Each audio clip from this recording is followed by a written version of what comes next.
Alright, welcome to episode 17 of Chill Play. Super late night edition. Need to see where I'm at. Supposed to be meeting up my boy in a second.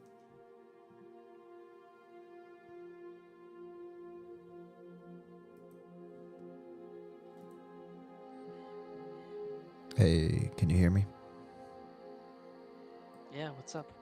I'm just chilling. I just went live, so I'm trying to meet up with you and see what we can do. Skippity doo. I'm just sitting in the Freeport Guild memming spells. Nice. Okay. I'm gonna run in your direction because I want to I want to sell something real quick.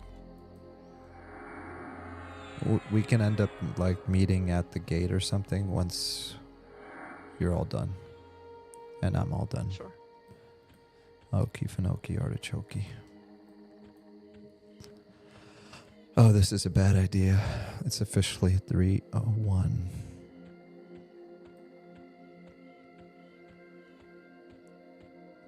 I'm about to make a completely separate playlist instead of, so this is like chill play.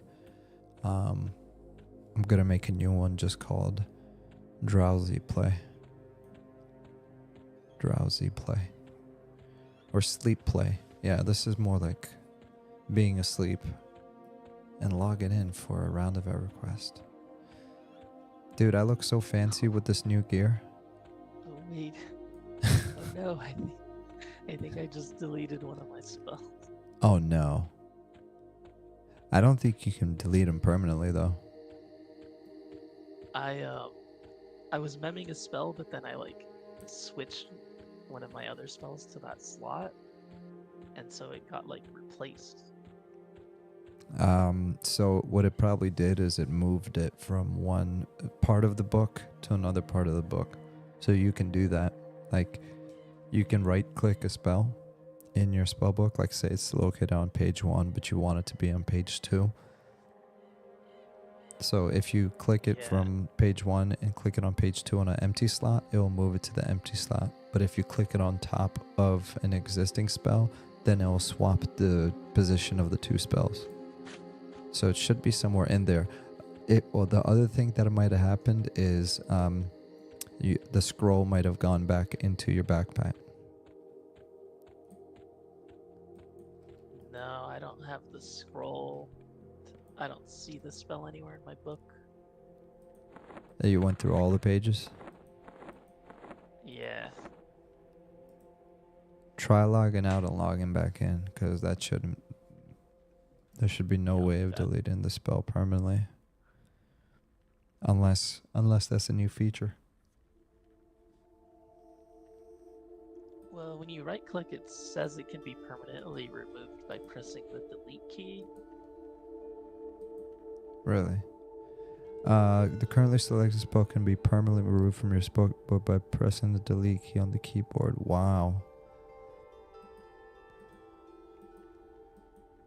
Yeah, when you right click it and right click it on another one, it does the swapping thing, but maybe you did hit the delete key somehow? No, I didn't hit delete. I swapped.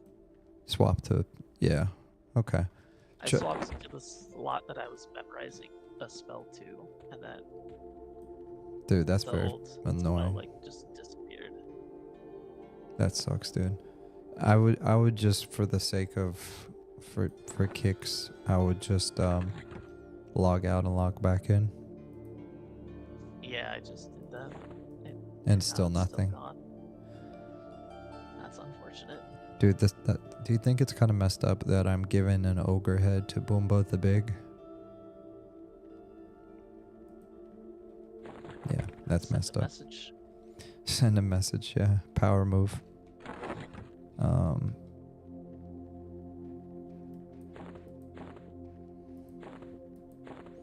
Well, I'm glad that we finally got to hang out.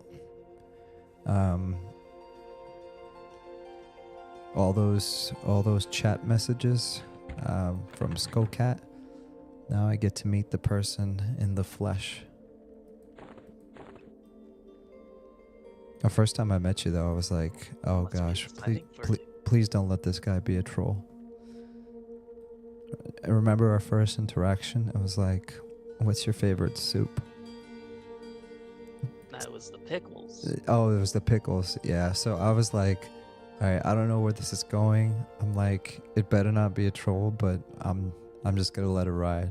And then, you know, and then there was like another dodgy one. It was like soup. I'm like, all right, let's just keep going with it. Like, let's have a good time. And it ended up being the coolest person ever. So here you are. Oh, thank you. Now we get to talk about pickles all day. While Boomba the yeah, Big. I love pickles. No, jokes Who's got aside, though, pickles pickles this are game? dope. My grandma used to make homemade pickles. All right, small tattered wristbands. All right, I can sell this stuff. I don't know why it's so hard for me to sell anything. It's like, dude, it's not that difficult. What I do need to be careful is not to sell the monostone. That would upset Monk Beans a lot. He's letting me borrow his monostone until I can get my own. All right, I guess I'm gonna hang out by the west gate, or if you want, I can head over to Kearns now and just start practicing.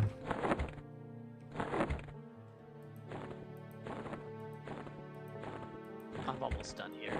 Okay. I'll be there in a second. Cool.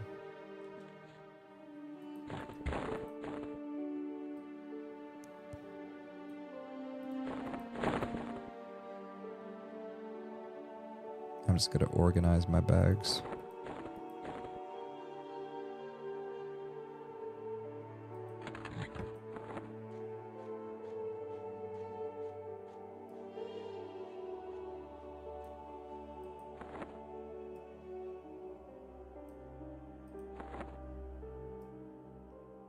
I'm very particular about how these bags open.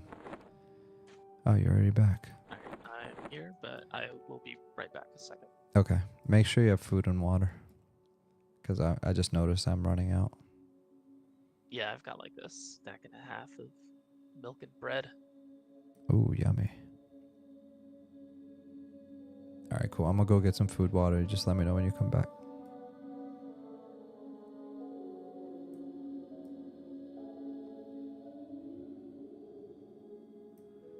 Alright, there it is.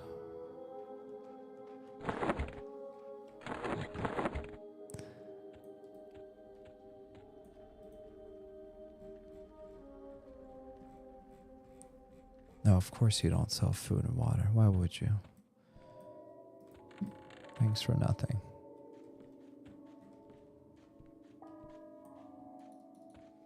And, ooh, wow, he looks fancy. Look at that.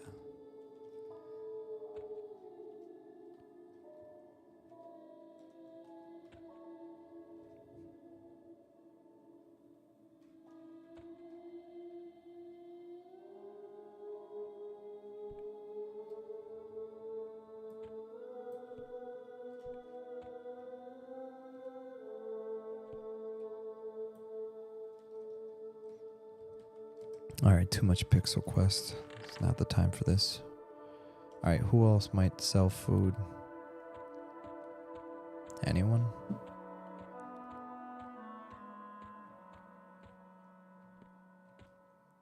Right here, probably.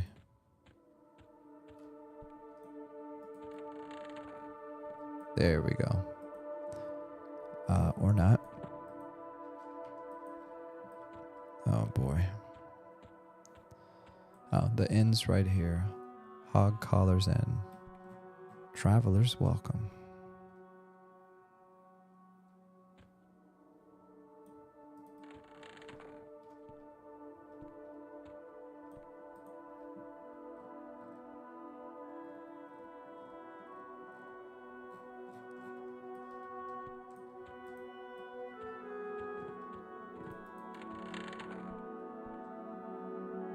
Oh, that's a nice desk. Alright, you know what?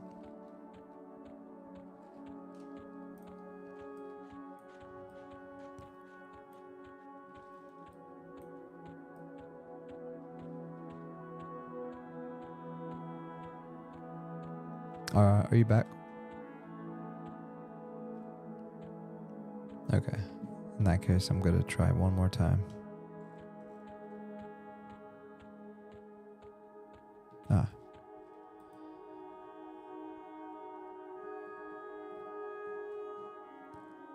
What, do people in Freeport not eat or something? Makes no sense. I guess we'll go by the bank and see if they saw any food and water. Let's give it a shot.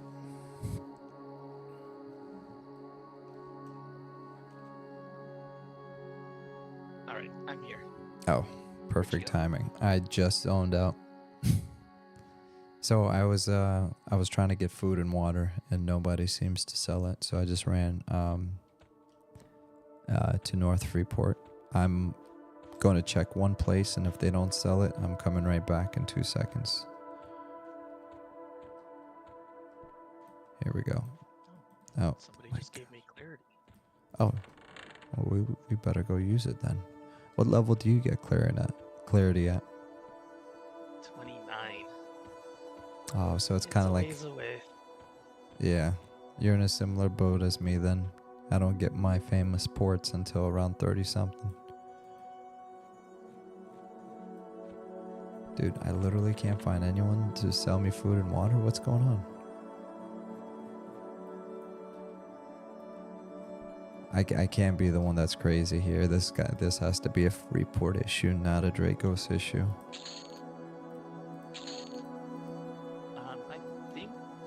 I could be remembering incorrectly, but I think there's some in East Freeport by the gate.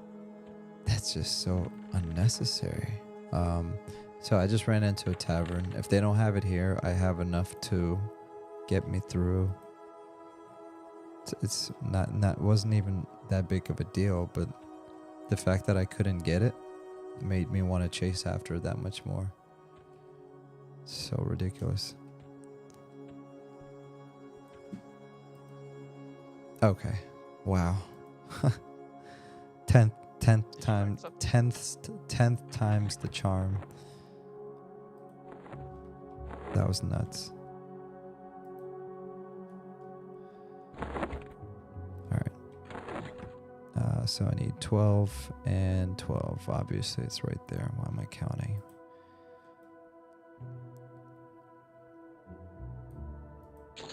$12 and make sure regular rations.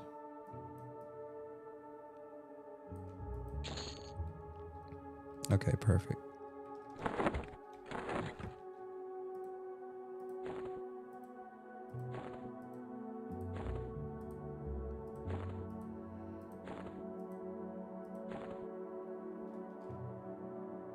I don't know why I keep carrying around this ogre head.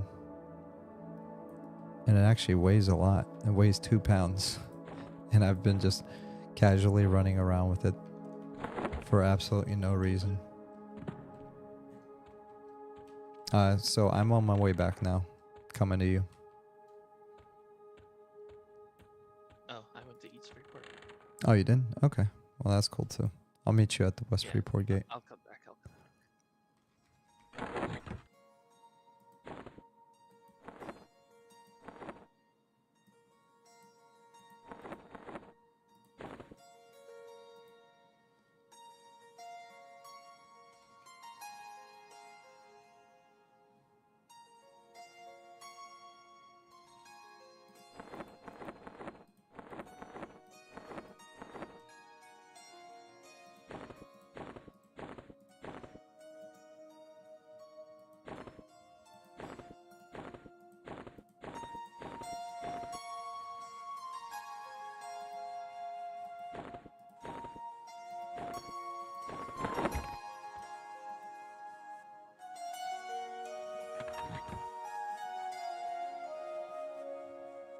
Alright, coming up to the West Freeport gate now. Alright, sweet.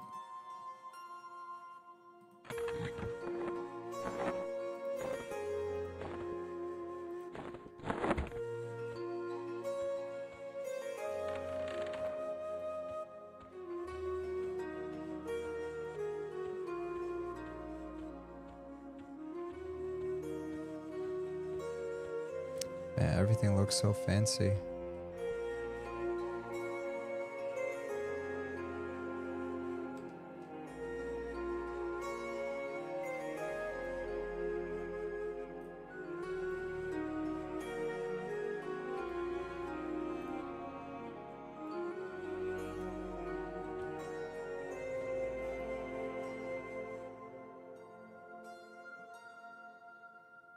So many nice pixels to stare at.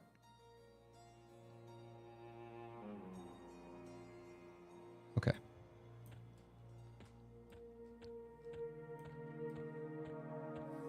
Nope, wrong way. Or how do I get lost like this? It's ridiculous. Freeport's a maze, man. Yep.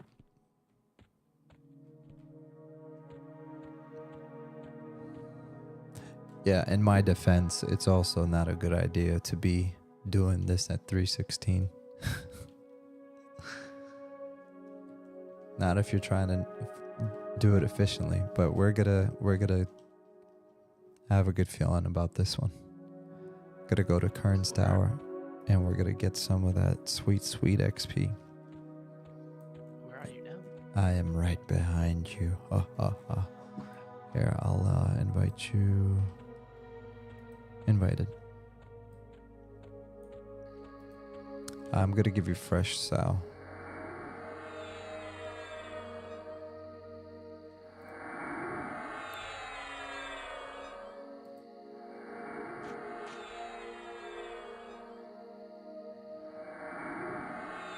On your mark, get set, go.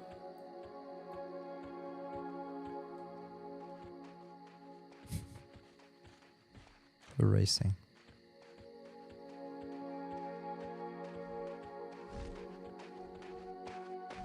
Oh, you strafe running. I see what you're doing. Cheater. Okay.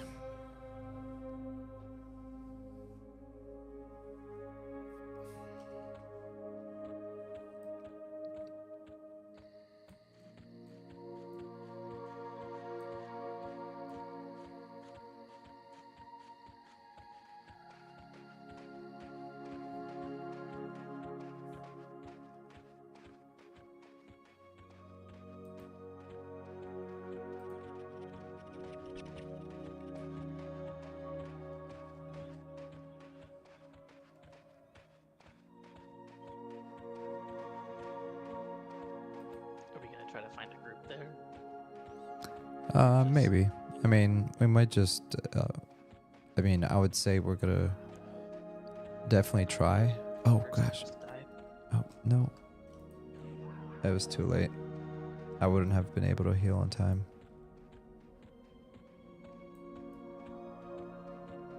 It's all your fault. No, don't you dare. Don't you dare. Oh, howl at the moon. Okay.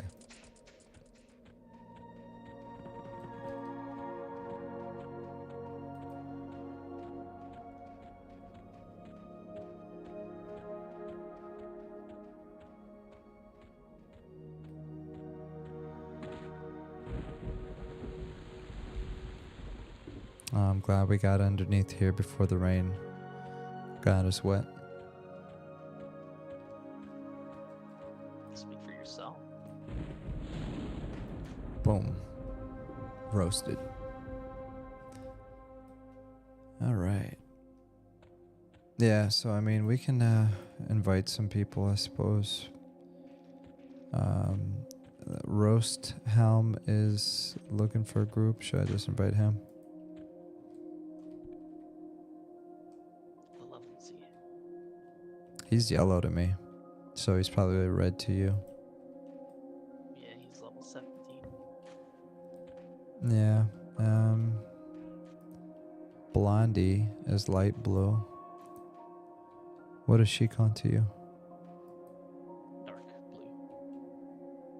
Dark blue.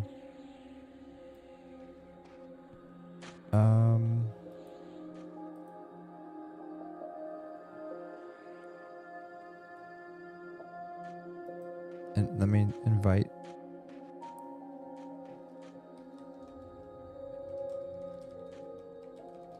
Hi there, Blondie. Wanna group and kill stuff?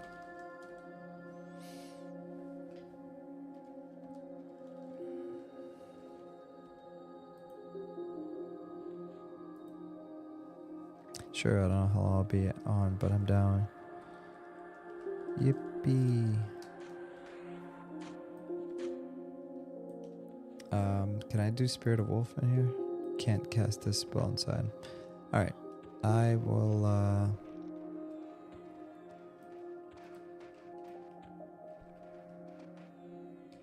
Oh. Who's he attacking?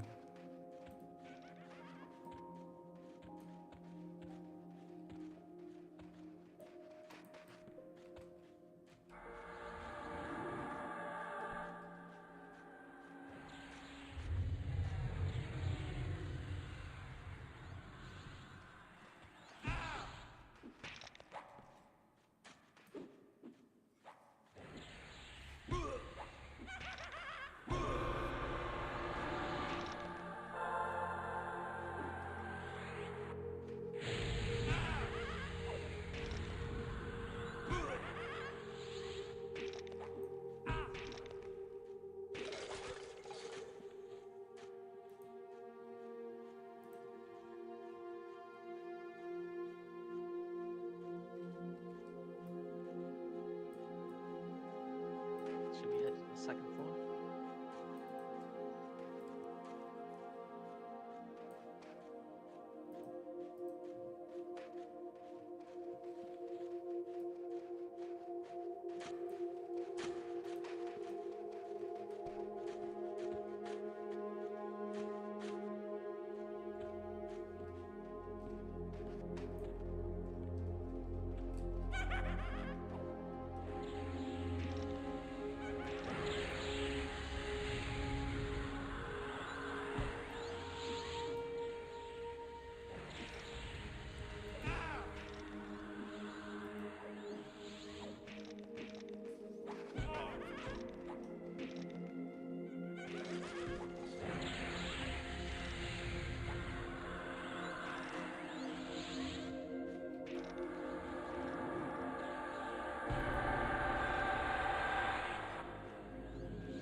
I don't know why I'm snaring these guys. I forgot. Undead doesn't run away. Oh gosh.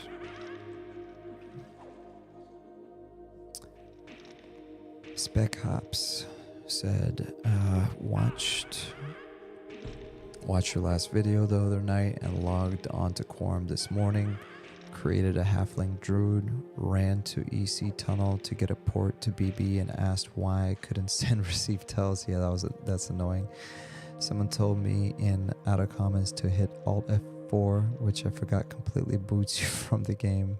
I just stayed offline and decided that my first experience with Quarm shouldn't be remembered as that.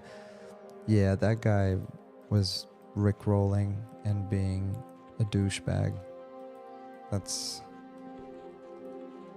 Yeah, so it threw me off too, the Spec Hops. But yeah, you have to be like you already know, you have to be a certain level to send tells in the very beginning. I don't know if it's like for troll patrol. Oh, let's get this guy. Right here, guys, I'm pulling. Yeah, but I'm sorry you had that first experience, man. But there's gotta be idiots everywhere you go. Hopefully it doesn't happen again.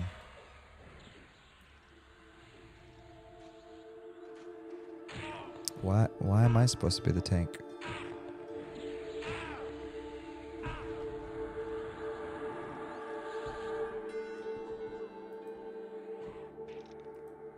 Oh, Blondie is dying. Whoops.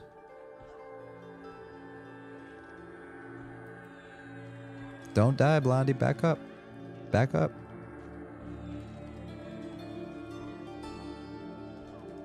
Blondie, back up. Please back up. Back up. He's rooted. Oh, maybe she was rooted. I don't know what the heck is going on. Alright, we're all gonna die. We're all gonna die. We're all gonna die. Alright, well, it's been nice knowing you guys.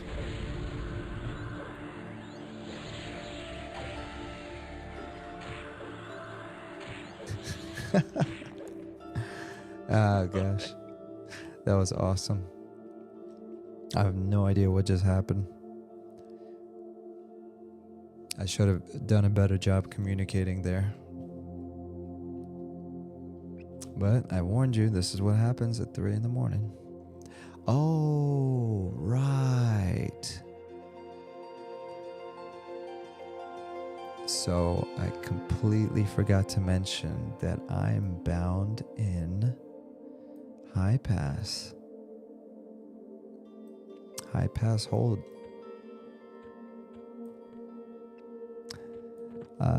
Okay, cool. So, hey, sorry about the confusion there.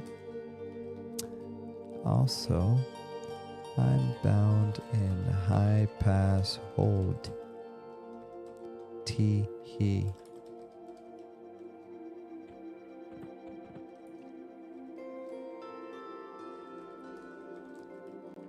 What level was that mob anyway?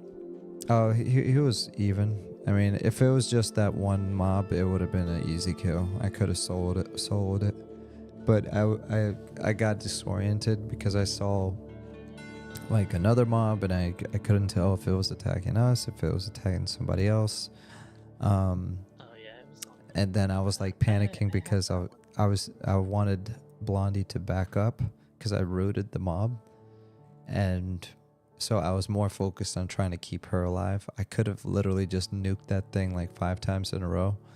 And even if it broke the root, it would have been dead. You know what I mean? So I pretty much spent the rest of my mana trying to heal. And then even still, I had enough mana technically to nuke it to death. But the very last time, my nuke, got interrupted. So he was almost dead. And then I was just gonna root the other mob and med up. Because I think there was an ad. It was like a green skelly. It was green to me at least. So it's no biggie. Yeah, it was on me. Oh, it was on you? Okay. Trying to lock it down, but not. Spec Hop says no. Yeah, it's all your fault, man. No, I'm just kidding.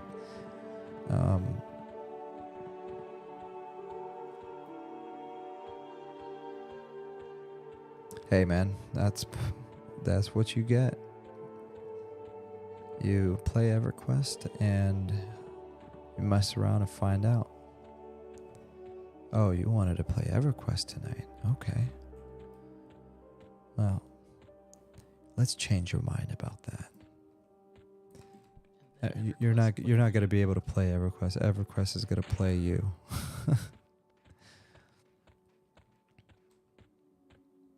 That's from Lord of the Rings. One does not simply walk into Mordor. One does not simply play EverQuest. EverQuest plays you. Something like that, right? Alright, alright, I'm gonna speed run through Get the Core Forest. It's 8 a.m., so there shouldn't be any deadly mobs, but once again, we're gonna mess around and find out. So I'm actually glad that happened because I was very sleepy and now I'm definitely awake. I am in East Commons. I should probably bind here.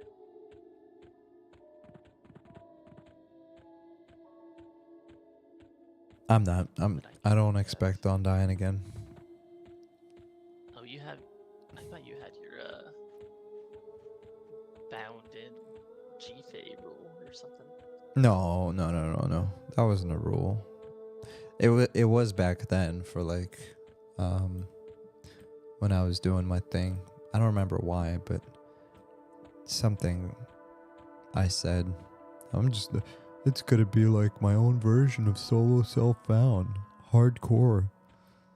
I'm just gonna stay bound in Grid of Fadar forever. Yeah, I'm allowed to lie to myself. Sorry, I'm allowed to go against my own silly promises that I make at 2 a.m. That's ridiculous. But I mean, high pass hold. I can't think of a reason why I should stay bound there either. To be honest, you're right. Spec hops. The worst part is you got killed by the Avatar Finance. I know there's a death and taxes joke in there somewhere. Killed by. Yeah, so I was hoping to get Blondie the box if she didn't have it already. But you already have yours, so that wouldn't have necessarily benefited you, right? I have it, yeah. Okay. Yeah. Yeah, I mean, I think the bigger mistake was, what was the point of me pulling that mob if there was nothing really that we needed from it? Besides potential XP. Because that thing started like hitting me again and again and again. Like pummeling. I was like, whoa, slow down there, pal. He was like double tapping me. Oh no, you guys died too? Yeah, no biggie. Sorry, meant to say back up when I rooted it. I've got a plan for us. We just need to be careful not to get ads.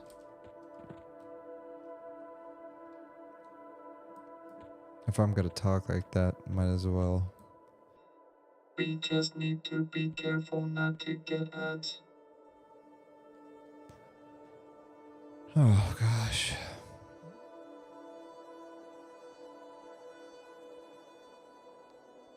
Alright, I'm getting pumped. Skullcat, you ready for this? I'm ready. Oh yeah.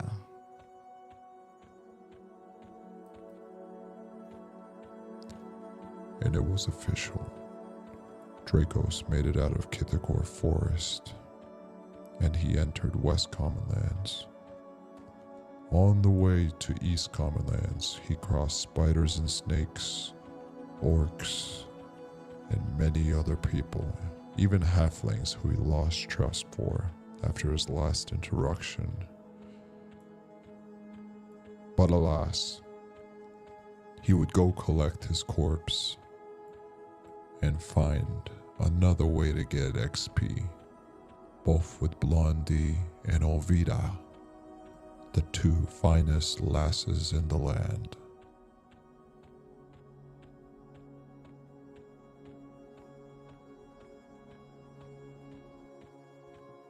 Let's get weird.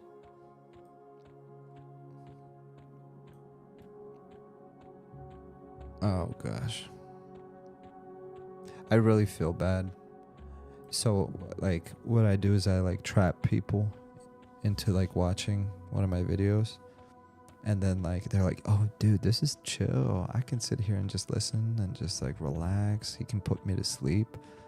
And then like as soon as I got somebody interested, I'm like, let's bring the weird out. I got you exactly where I wanted to. I'm at your corpse if you want to give me consent to drag it. oh gosh, that sounds like a threat. Yeah, I got you. Olvida. You have given Olvida permission to loot your corpse.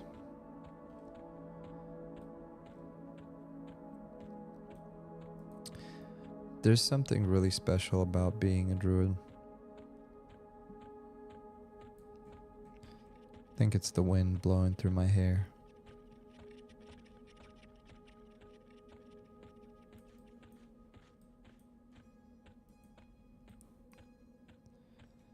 You've been rickrolled.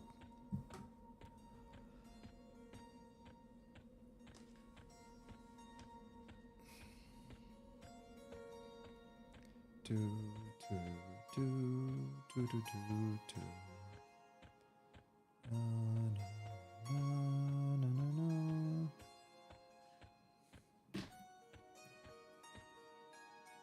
Whoa, cool. Trees are floating in the clouds.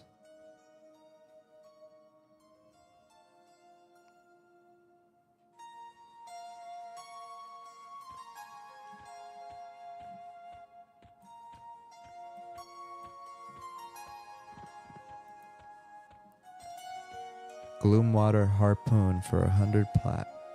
9 damage, 31 delay, 4 strength, 25 health. Piercing weapon.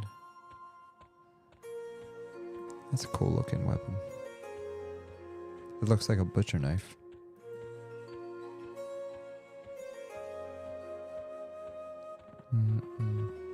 I may restart and give Quarm another shot and roll a shaman this weekend. Do it, man. It's great idea. I think you're gonna have a blast. There's a lot of cool people on this. I would say that you're gonna have a blast, especially if you find like a static group of people to chill with. I solo a lot, but I have people like Olvida. Blessed to have them around. So I guess you can call that a static group. But yeah, a lot of people, it's just like Project 1999 green server. Everyone here is very chill. I know there's a couple of TLPers here as well from like live, but they seem to be pretty chill. Olvida, aren't you originally from a EQ Live TLP server? Yeah, I've played lots of TLP servers. Yeah, there you go. So you're a decent person. I mean, usually I figure all those TLPers are scum. I don't know if that's the qualifier. There's a lot of not decent people on TLPs. Oh, okay. Well, I was just joking, but if you say so, I'll agree with you. No, but I mean, it is what it is. You know, I think EverQuest Live TLP is just a completely different video game than this video game. Oh, for sure. It's not even remotely the same. Yeah,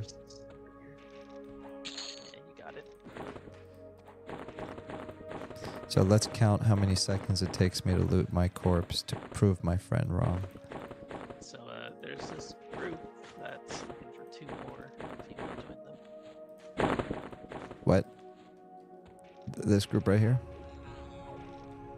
This dwarf here in the area. Where is he? Oh. Hail. Alright, I'm gonna disband. Any room for 2 more? Oh, sorry, he's over here healing.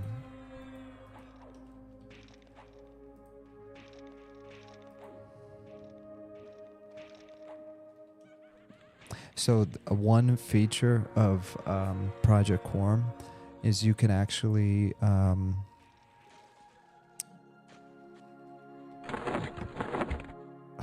so dumb sometimes, I swear.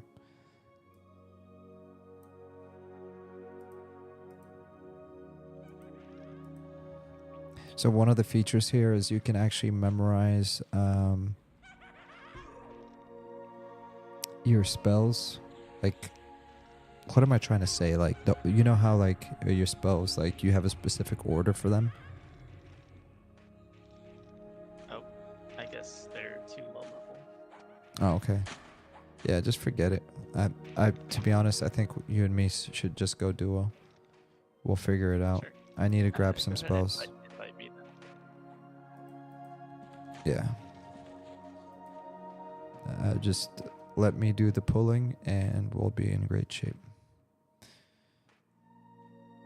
And why don't we also... so so Gnuki was the one that was... what was his deal? He said we didn't have enough room, or you guys are too high level. What was? It was an aerial. He's only a level 9 though, so. Oh, okay. I think you're too high level for him. Okay.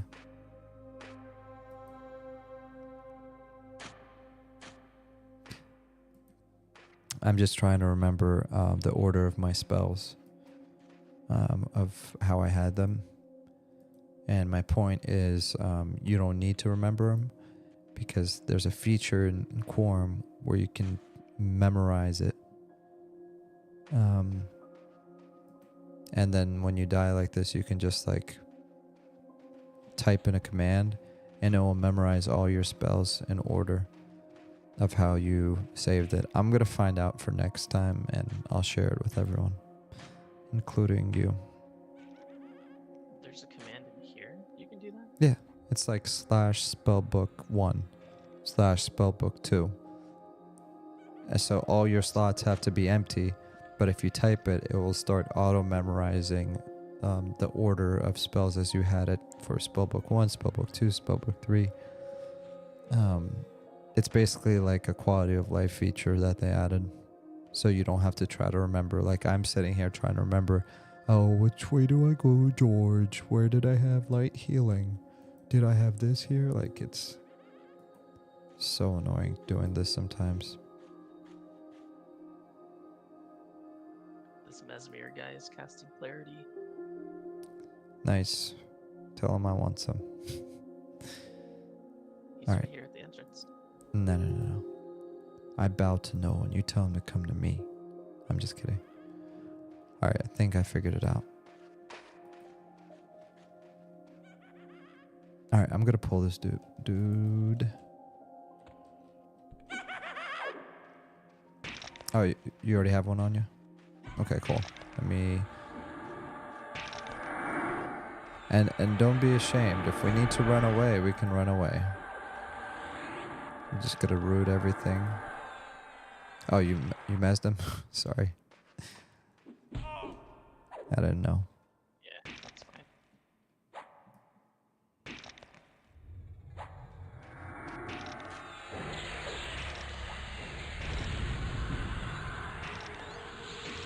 I'm just gonna keep rooting them until I don't need to root them anymore. Like right now, I'm okay. I can just, I'm gonna root this guy again.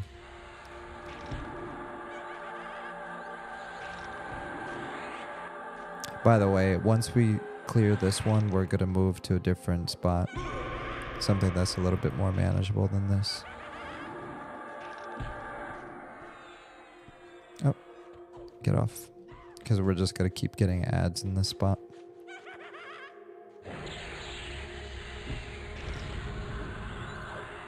I'm gonna move over here.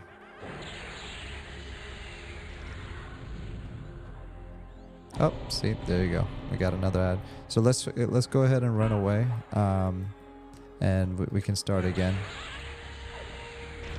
Just run to zone. Oh, or are you getting a heal or? I got him charmed. Okay, cool.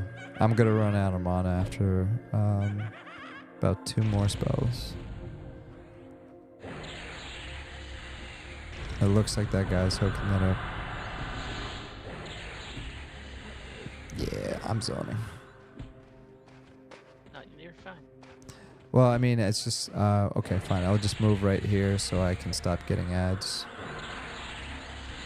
I'm trying to get a rhythm going.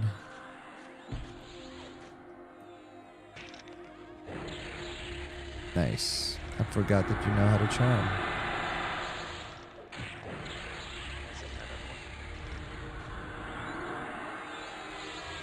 See, look at you. You've got a nice mess bow.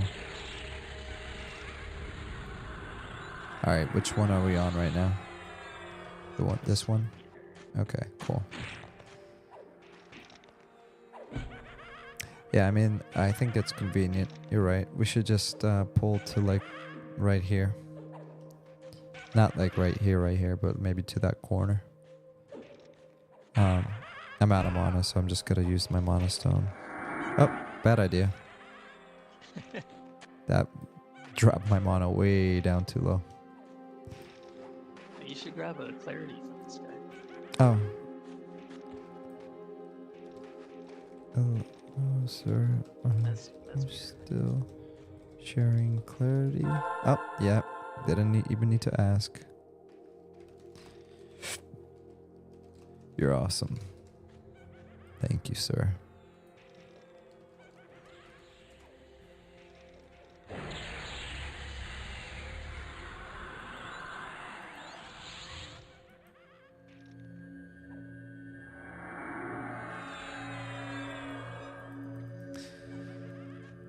Robert Engstrom, greetings from a snowing, beautiful Finnish morning.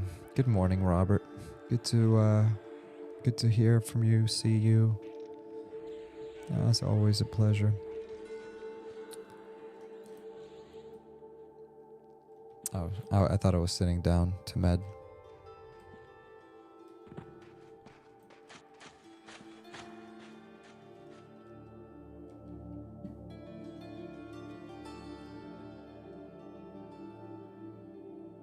You want to just kill my pet? It's at 5%. Oh, that's funny. By the way, how long does your pet stay with you? I think it's like up to 15 or 20 minutes. Is that consistent, or does it sometimes just It breaks sometimes. last 2 minutes and break? Or is that very rare for it to fail like that? As long as I've got Tash on it, it doesn't usually happen, especially if it's Procon. Okay. Did everyone just leave except for us? Looks like. Interesting. Maybe they will. Oh, Roastam is looking for a group.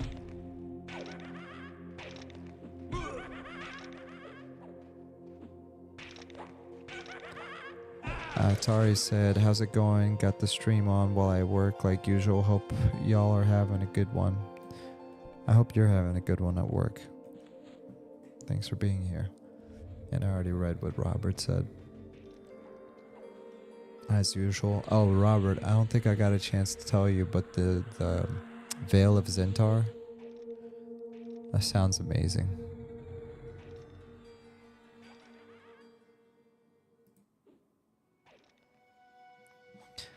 I think you did a great job on this one, Robert. Love it, and the way it loops. It's perfect for a zone. Oh, you know what's cool, Olvida? Or I'm just gonna call you Skullcat. Yep. That's a blue con, right? So you've got a pretty good pet there. Should I add Roast Tom, or is he too high for you? Because he's uh-oh. Wow, look at you. Fancy. Give me 2 seconds.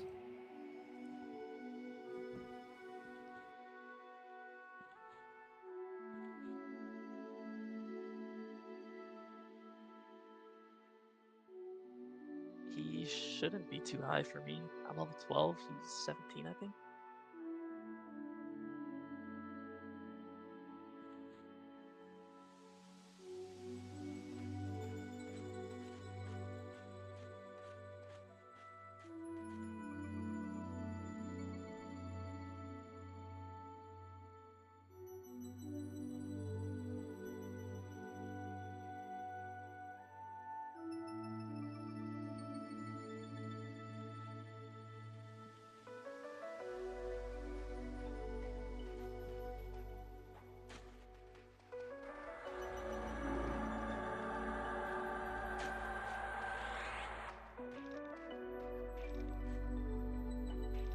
All right, I'm back.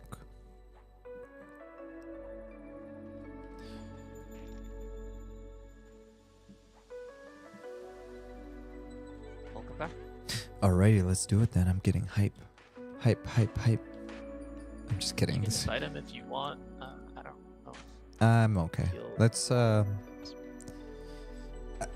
after what you just did, I'm convinced that we're gonna be just fine. You TLPers are all right. Now all of these are green to me, just so you know. So, like, this is not where I want to be. Let me run over here. Just want to see what's over here. Okay, there's a light blue here. Yep. All right, let's knock these out and stay right in this hallway. I know there's a pather here.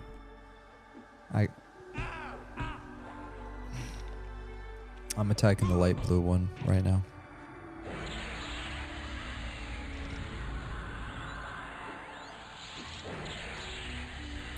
And behind us in that room, there's a bunch of spawns, so we gotta just be careful right here. Not to aggro that room. Yet, but the goal is to aggro the room. Just one by one. I wonder if my harmony spell works on skeletons. I can't remember. It should. It only works outdoors, I believe. Really? I don't think so. I think, but where's he going? He doesn't want to mess with us. We're scary. Wow, tough guy. Why is he coming back? All right, hold on one sec. Let me just... I'm pretty positive harmony works indoors. Give me a second. So I'm gonna cast it. Come on. I'm waiting for it to finish. Oh, I can't see my target. You can only spell this outdoors. Why are you so right? Dang, you TLPers are big brain. Smarty pants. Big brain TLP. Pet this guy. Oh, he's petting you all right.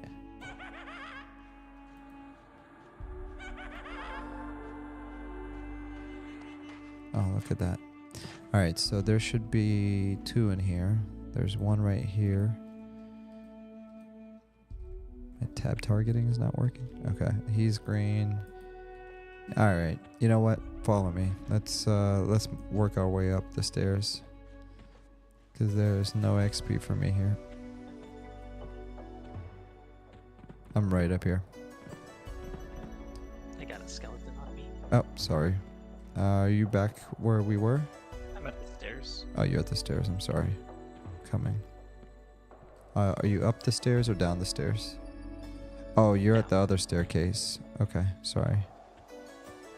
You went that way. I went the other way. All right, I'm back. I'm bringing a friend too, just to make things a little bit more exciting. More the merrier. I'm in danger.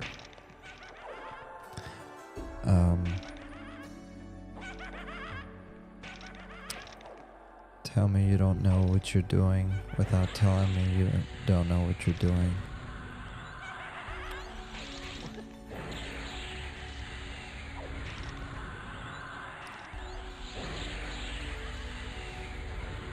What is going on? This thing is like resisting everything. Am I attacking the wrong mob? I think you're attacking my pet. Oh my gosh. This is so great. This is... Hey, everyone stop. This is great. Don't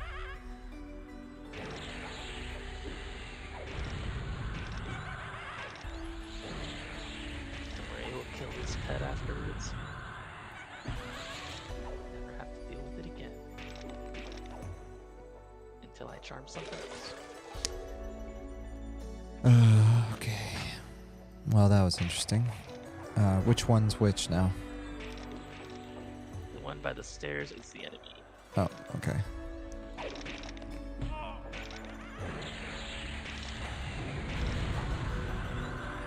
All right. This one's blue. Probably make a good pet. let's kill the one I've got, and then I'll take that one. Wait, this one's already hurt. Somebody must be attacking it. I don't know. Oh, there's one down there. You're fighting. Okay. Let me see. Why is this one low on health? Oh. Uh-oh. I'm running. How many you got on you? Oh, gosh. I'm healing. 2, but they're red. They're red. One of them's red. One of them's red. Keep running. Okay, I took aggro. Keep running, keep running, keep running. Zone, zone, zone. They're gonna come and get you. Oh, gosh. They got me. I told you to zone.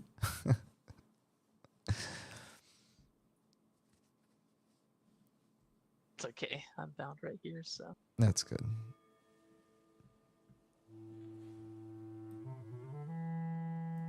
Ah, Bah. What happened? I zoned back in and they attacked. Oh my gosh. Alright, give it a minute. Fox grinder Vosper.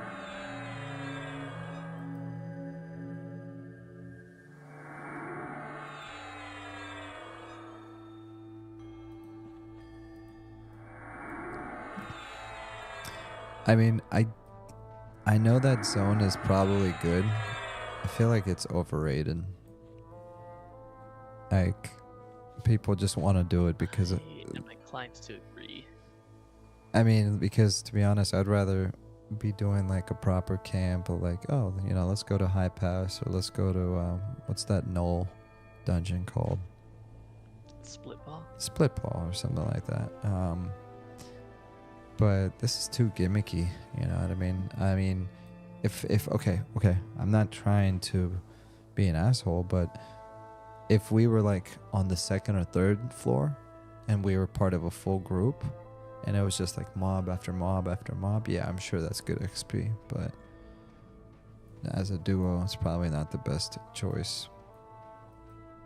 Because one of the perks of this little cheat zone is that it's spawn after spawn of meat, what do you call them? Like meat shields or whatever. Probably not think of the term right. It's 4 a.m, so you don't like it.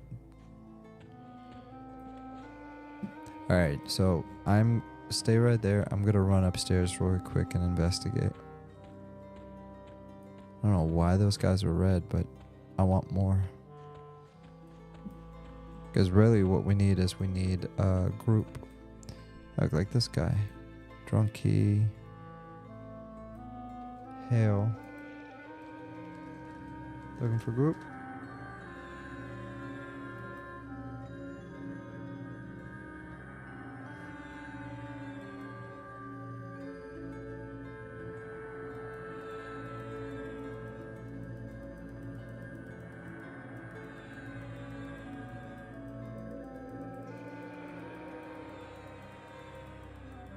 So I guess he's a pally or something.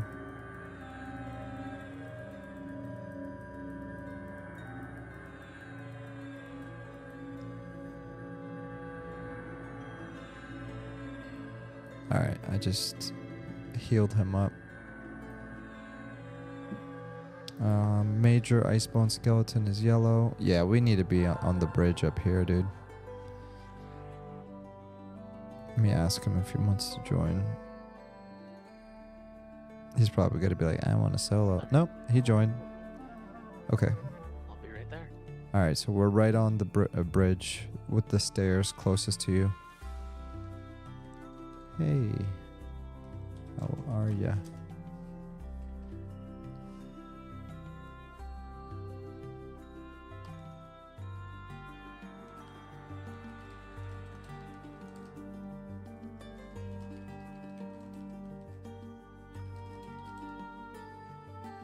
One on me here. Oh, crap. Okay, we have one here too.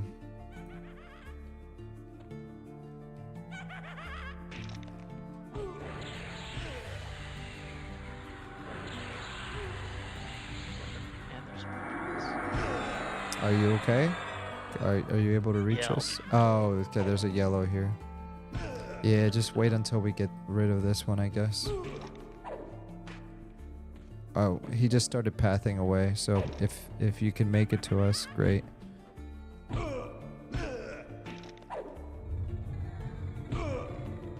And do you have a pet that you can help us with?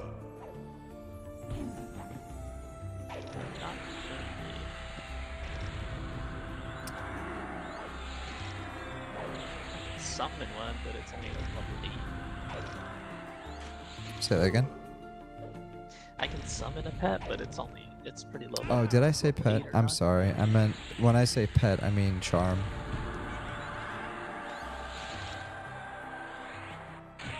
Yeah, I don't have one right now. Okay. Find something.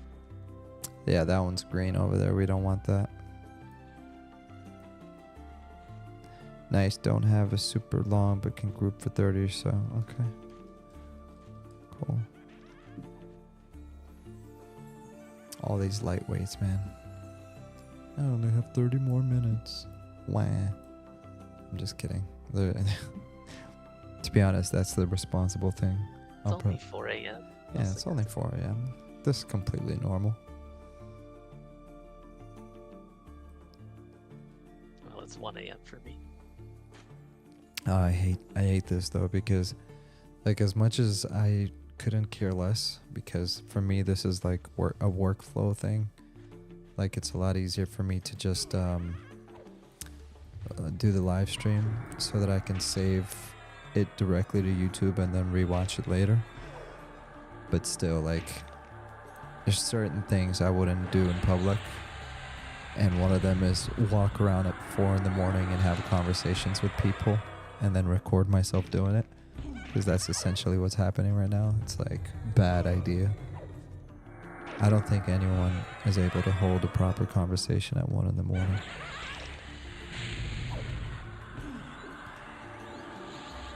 Especially not a 67-year-old man like me.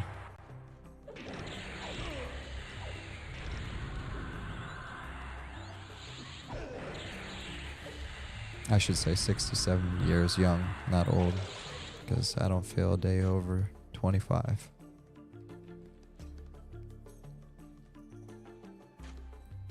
I feel exactly a day over 25.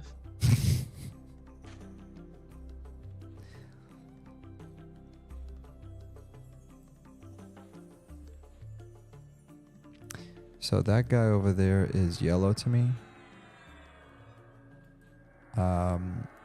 Vial of lubricant. No way, you just looted that?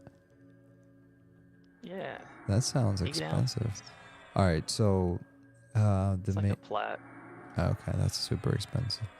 So see that major icebone skeleton? Is it too high for you to Oh yeah, for sure. you can't charm something like that, right? No, I need like a lesser. Okay, there's another one. That one's yellow. You can probably grab one from the stairs, right? Or with this one. There's a miner right here. There's a miner. Oh, no. Yeah, go find one, or you gotta stay up here. Okay.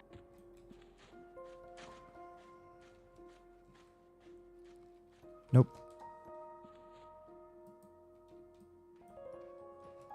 White and yellow. Let me pull him. Oh gosh. No.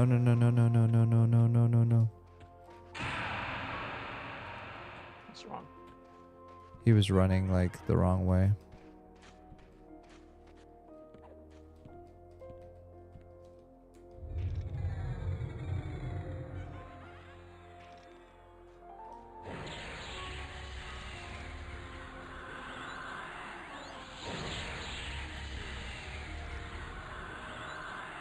Easy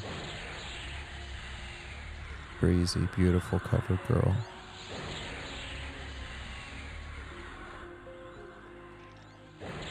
I really don't like it when these things resist me though.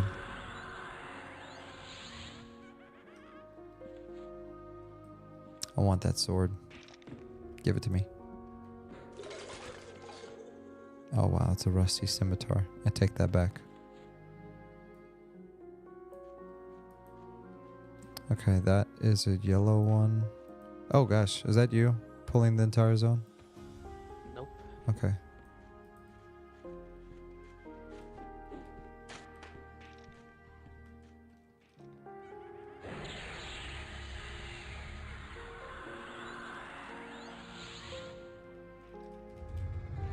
Yeah, my spell just fizzled like 6 times and spent all my mana. So awesome.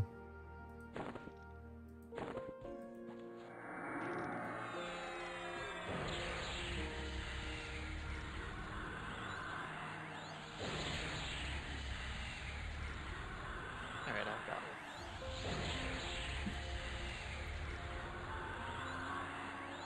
one. Minor 2049er.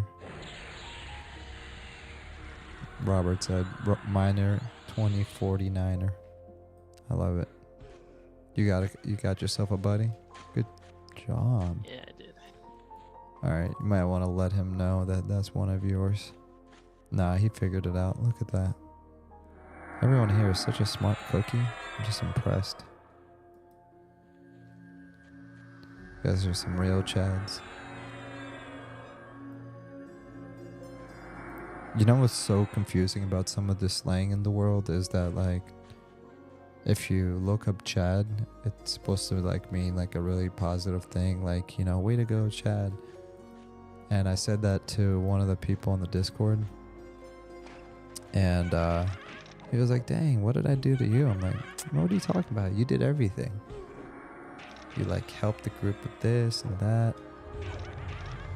And then afterwards, I was like, "Wait, what are you thinking Chad means?" He's like, "Oh, it's like, you know, you're rude and all this other stuff." I'm like, "No, it's literally the opposite." It's like saying, "Yo, you're a boss." After that, I'm just like, all right, I'm done with slang. You know what? I'm sticking to 90s and early 2000s slang, and that's it.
My pet just, like, despawned.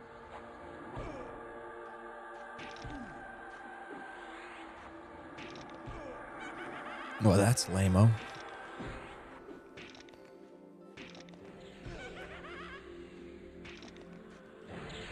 It's probably because my mom's, like, leashing me or something. It's probably got too far from its spawn point. I don't know.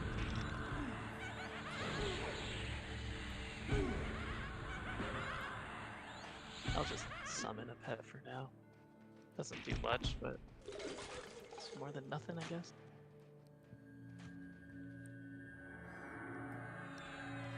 Yeah, I suppose. Whatever's easier for you. It actually is exactly nothing unless I get hit.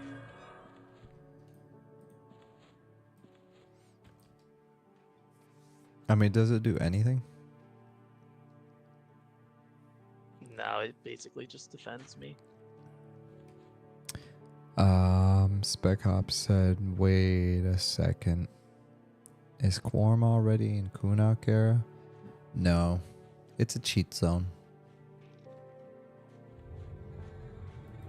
So instead of playing the actual regular game content, it's basically it's a special event zone. So normally they open the zone up when it's like some kind of event. Gosh, I don't know why I'm being so unnecessary controversial, but essentially it's not a cheat zone, gosh. You can teleport from East Common Lands. There's a couple of custom Plane of Power books that teleport you to different zones. In this case, it's whatever the name of the zone is, Kern's Tower. And yeah, everything is like faster spawns, and then there's a bunch of mobs that drop the box of Abukar. So it's really easy to get in here and just XP and level up quickly if you want to speed through the game. I personally don't like to speed through anything for any playthrough, because I don't want to be level 60, because once I get to level 60, I'm just gonna make an alt. I'm not gonna like do a bunch of end game raiding or whatever. Here, let me take this off of you.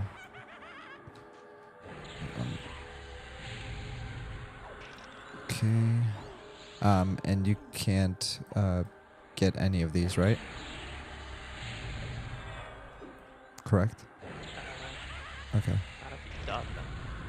Okay.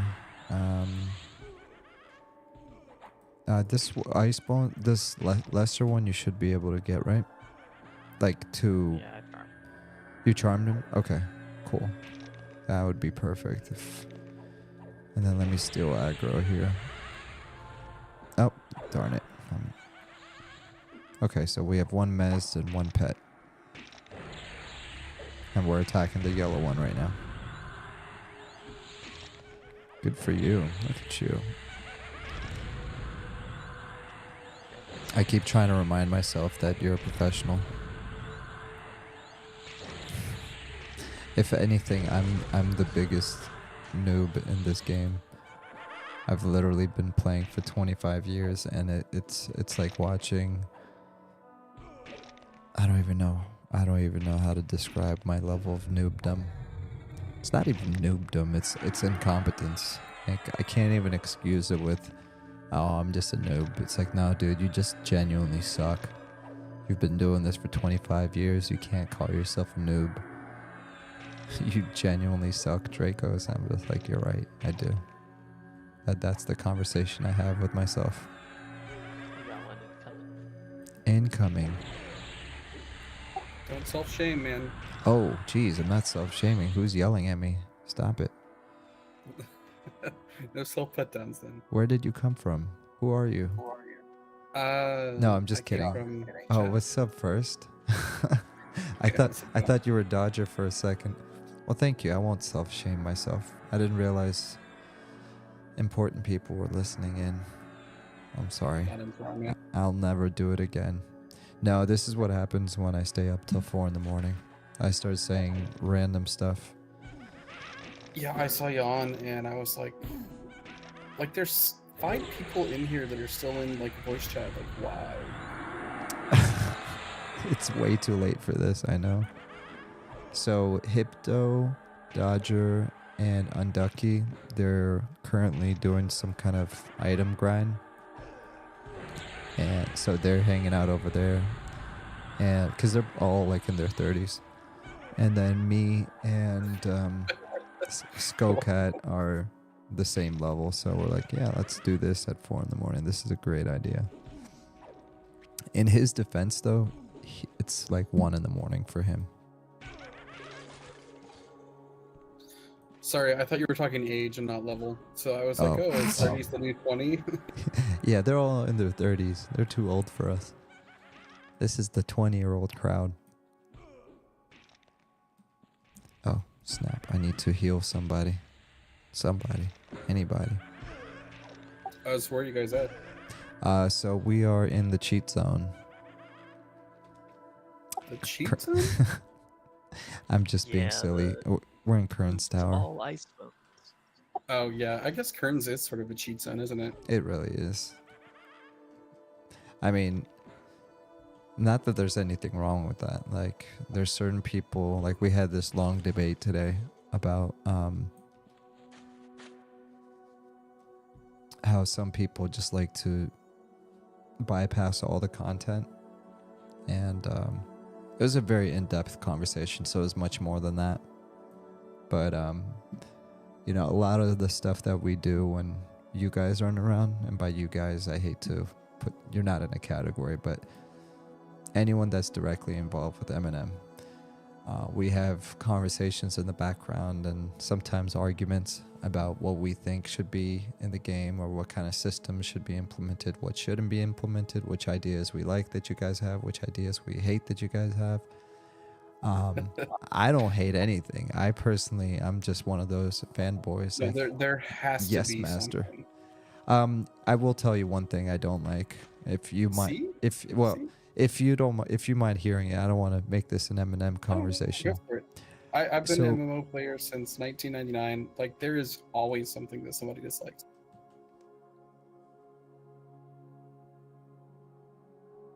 Oh, this guy's so nice. So He's bandaging. Here's what, because we were talking about like penalties and quality of life stuff, and you know, there were some things that didn't make sense to our friend. And I said, I hear what you're saying, but I don't think it's like a big enough deal to be too concerned about. But what doesn't make sense to me from like a corpse run perspective is dropping a spell book and then making it even more difficult to not have access to some of your resources you normally would have to get your corpse back. Like, for example, in my case, I might have invisibility, I might have Sal, and maybe some other spell that I would love to have for my corpse run. But because one of my spell books drops, then I no longer have access to those spells. And then let's just say, okay, the other part of that same equation is, how would it make sense from a lore perspective? Because if I can only cast those spells when I have the spell book with me, then wouldn't I technically have to hold it in my hand and read from it for every spell that I cast? So that was my basically defense of my logic behind why I'm not a big fan of losing a spell book before a corpse run, because it doesn't make sense in my mind of why would I forget those spells, right? His issue was he doesn't like that there's no plan for quick looting, and specifically in the context of, well, if I'm on a corpse run, I can't loot everything at once, so it creates unnecessary delays. And I'm like, well, it kind of makes sense though, because, you know, if I'm on a corpse run right now, for example, and I have to be strategic on when I get to my corpse, and I might need to even pull it away from the mobs and then loot my items one by one, right? That's kind of like the suspense in EQ. And that's when I kind of rebuttal and said, I get where you're coming from. My bigger issue is the spellbook dropping issue. So that was it. Okay, no, those are both fair. Honestly, Yeah, and it's a work in progress, you know. So my answer to those would be on the corpse thing. So like, it's always a choice. So my guess is back in like 99, they might not have, like, I don't know if it was a deliberate choice or they just didn't have a lot of stuff like that, like an auto loot thing, like they came up with later. Yeah. But you know, from a like explaining it perspective, and I'm not saying we're saying this, I'm just sitting here thinking of explanations. It's like, okay, so you have to put on stuff to get dressed one by one. So you know, maybe it simulates that. The spellbook thing, that's a fun one. So I was a melee, like I was a monk, a pure melee for what, 10 years almost in EQ to start with. So there's always a certain amount of jealousy to like casters that didn't really need much gear, or it didn't impact them as much when they lost their cloaks. Now, I wasn't behind the Eminem decision,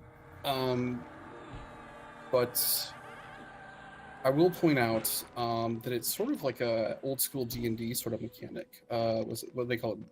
Vincian magic? Vecna? I can't remember what they called it in first edition.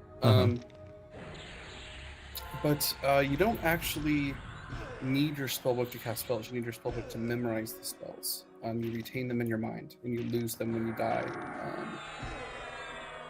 So that's why you can keep a spellbook in the bank, memorize your spells on your spell bar, put it back in the bank, and then go out and adventure. And you only need your spellbook when you want to swap spells. So actually early on in M&M, when I couldn't afford anything as a noob, like in Friends and Family when we first started, I put my spellbook in the bank. Like once I realized this, I put my spellbook in the bank, I memorized my spells, and put it in the bank. And like when you're lower level, you don't really need to swap spells. Like you just don't have that many, or there's only certain ones you used really. And what I discovered was by the time I cared about swapping spells at all, I could afford like a backup spellbook with like 3 or 4 things in it, or vice versa. I could afford a spellbook with the things I wanted to swap in it. No, that makes sense. No, that sheds some additional context, and that's one of the things I had with the person I was talking to earlier. I'm not gonna. He's not here to be part of the conversation, so I'm not gonna say I was talking to X, Y, and Z person. But if they want to share their opinion more, they can. But one of the things I brought up to them, I was like, you gotta understand.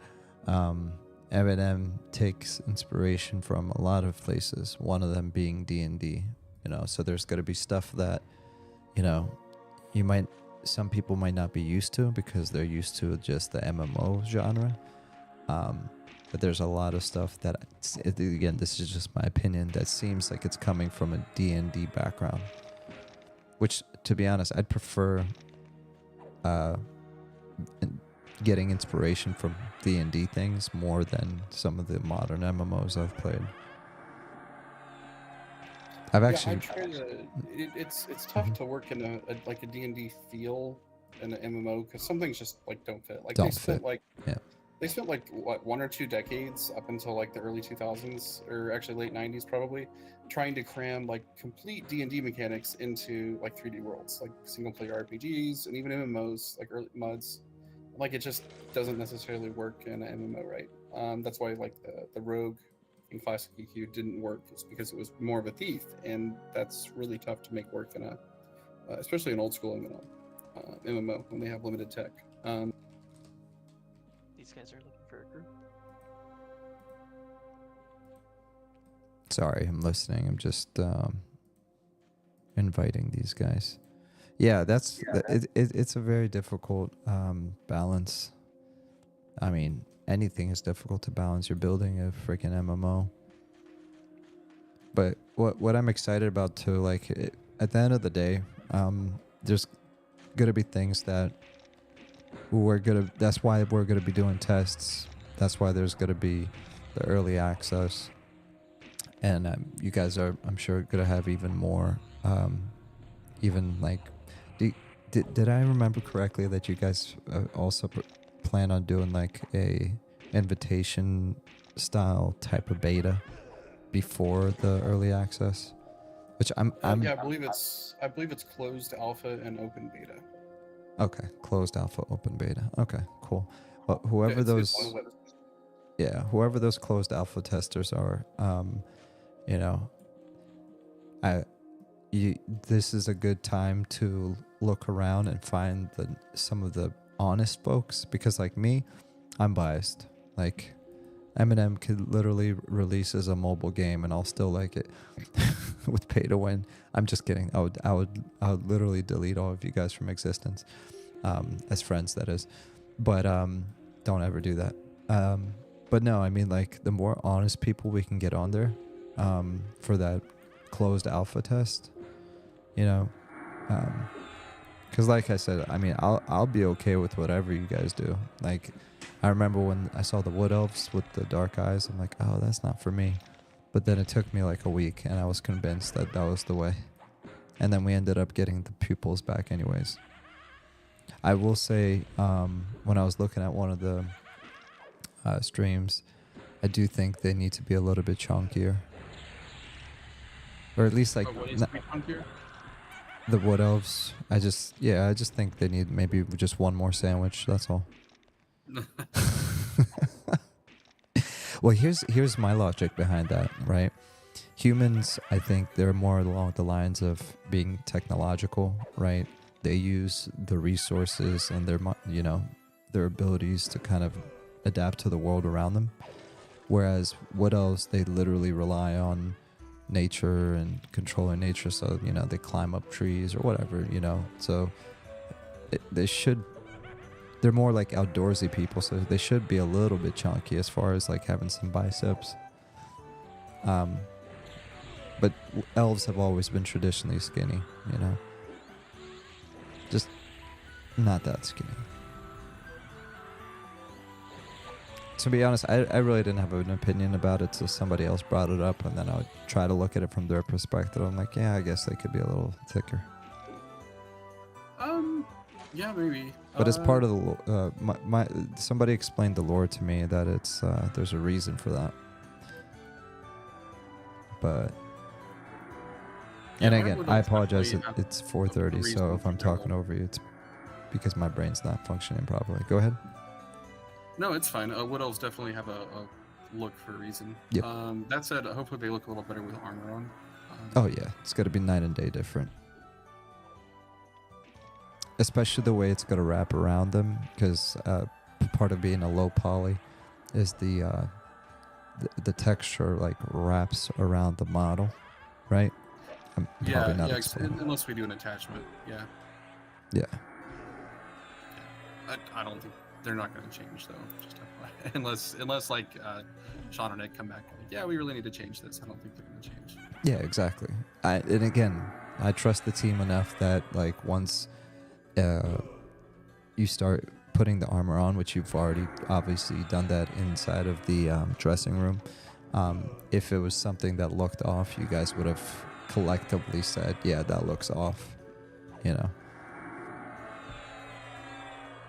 That's the good thing about having a small team and everyone working together is it's not a lot of stuff gets lost in translation. You guys are always talking, always looking at stuff together, so I'm not worried about any of that stuff. I still want to talk about the update. I just I've been busy. I think I'm going to do it this weekend. I'm going to do like a several hour session just going through the update, dissecting everything. Very chunky. Yeah, I was surprised no one else has done it yet. I thought Sparrow for sure would have had a video out by now talking about the update. Her last video she did on the biomes update, it was phenomenal. I really enjoy her videos. If anyone's... Yeah, she's trying to build an audience, and she definitely... Yep. Has she still been busy with P+? I can't remember what their name is. Redbeard, not Redbeard, Finn.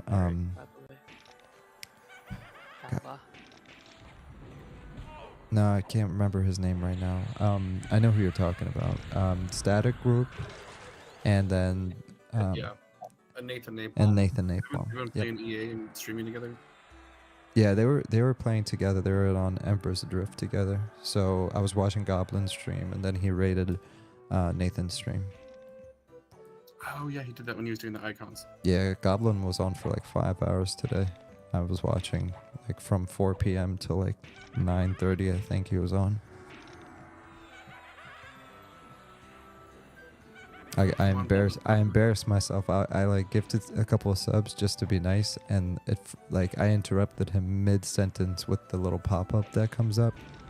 I'm like, I had to apologize. I'm like, my bad, dude.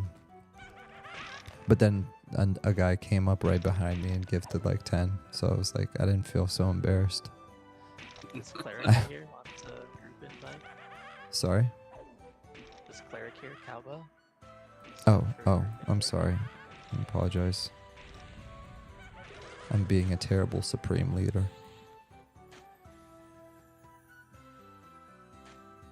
I'm just waiting on a zone to finish building. Yeah, I can't get back. I can't wait to get back in and test. I just redid the Shaded Dunes and Night's Harbor zone lines tonight. I split it up. This is like the 4th time redoing that stupid zone line. It's such a nightmare of a zone line. The Night Harbor and which one? Shaded Dunes. Oh, Shaded Dunes.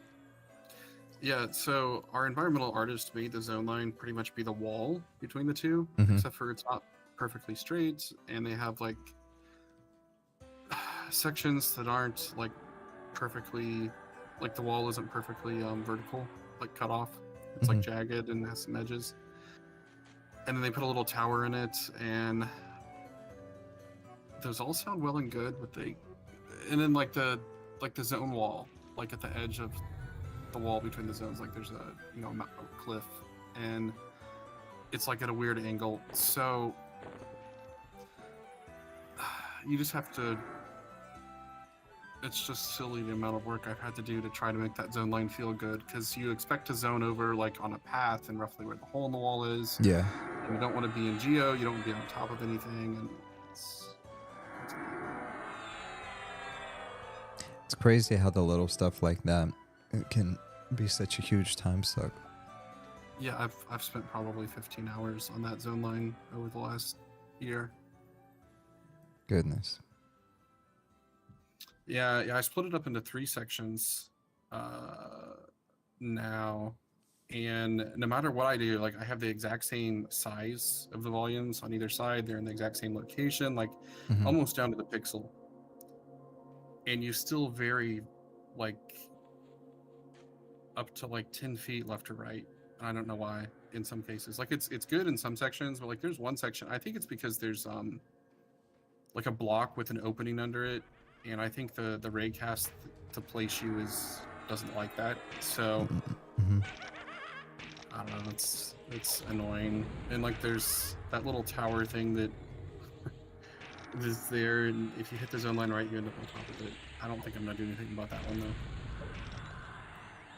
That's so interesting that, something as seemingly simple as its own line, it's like, hey, just draw a separating line right here and be done with it. Actually, has so much nuance to it.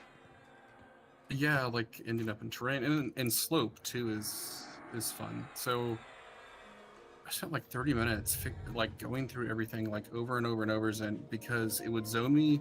It's like there's a section, like one of the zones is like a section of the wall close to the zone wall, and like it would zone me on the right and it would zone me on the far left, but it would not zone me anywhere in the center unless I was floating in the air. Oh, that's weird. So it was almost like it's not like it was clipping, it was more of doing the opposite. It was the zone line, like if we picture the zone line having a floor, the floor was almost like elevated above the actual ground, but to the left and the right, but it was flat against the ground. I don't know. Yeah, it's like it's like the front of your garage. Yeah. Like where the garage door was would not zone you, but where the front of the house was around the garage door would zone you. Right. Yeah, that doesn't make sense. Yeah, you know what the solution was? What? Lift the ground. To increase the height of the exit zone line on the other side. Yep. That's crazy. What it was. Yeah, it took me like half an hour to figure that one out. I had this big long bug report typed up to the guy who did the zone line. It's like, hey, I found a weird fail condition. I think it has something to do with like falling along the z-axis in the zone line, but it doesn't entirely make sense because it works like those zone lines work in other places. So like maybe it has something to do with an actual physical slope. I don't know, with the raycast. Like maybe there's a momentum like angle component where it thinks you're going below the ground unless you're up in the air. Like it made no sense. Like there's nowhere else. Like if the zone volume is not touching the ground, it won't place you there. It'll break the zone lines. So like you can't zone in midair because it can't place you anywhere with the volume up. but it was in the ground. Like, I'm like, okay, so it's in the ground, but there's something weird there with it just needed to be taller. Like, it doesn't make any sense because it worked perfectly like above it and on the sides. Weird stuff like that. That's weird. But is there any kind of, when you're in Unity, I'm assuming this is done in Unity, right? Yeah, we have a tool that visualizes inline. So I'll share. Okay, so I visualize. Yeah.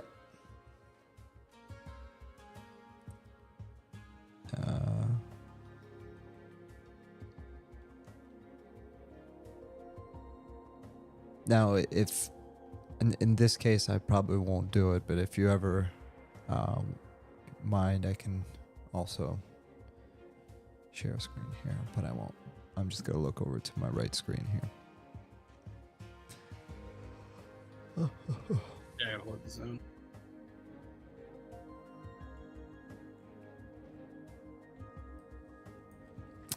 Oh man, I'm really proud of our little party here. We got a full group. This is actually the first time I've been in a... No, that's a lie. One of the rare occasions I've had a full group through this playthrough.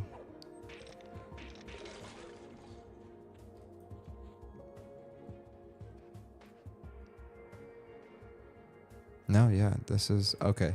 The only other time I was in a full group like this was like for 15 minutes in Crushbone when I was like level 10 or something. Now we got a full group in Kern's Tower, so this is great.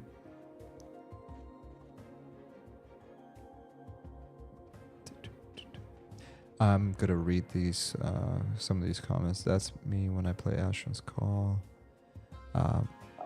Okay, so wait a second, Quarm already in Kuna. So Atari DC said, that's me when I play Asheron's Call, man. I never did a lot of the hardcore stuff. I just loved exploring, doing dungeons and quests and stuff. I don't think you gotta be hardcore to be a fan of a game. Of course not. No, absolutely not. Robert said, enjoying the stream as a podcast while taking a walk in the forest. It's 11:15 a.m. here. Well, Robert, I appreciate you, but I also feel bad because this is one of the nights where it's getting really weird. I'm making it very weird, so, but I appreciate it and always happy to see you here. Atari said, at Robert, I like watching films from your part of the world. Such a beautiful place. Hope to see it one day. Yeah, it's absolutely phenomenal over there. I used to go to St. Petersburg, Russia every summer until I was like 18 years old, and I'd spend about 3 months there. And me and my cousins, we would get on the train and go to Finland, and we would camp out in the forest right by a lake, and it was literally the best childhood memories ever. Finland is Awesome. absolutely beautiful. And the fact that I can get on a train from St. Petersburg and just ride out there within like 45 minutes was nuts.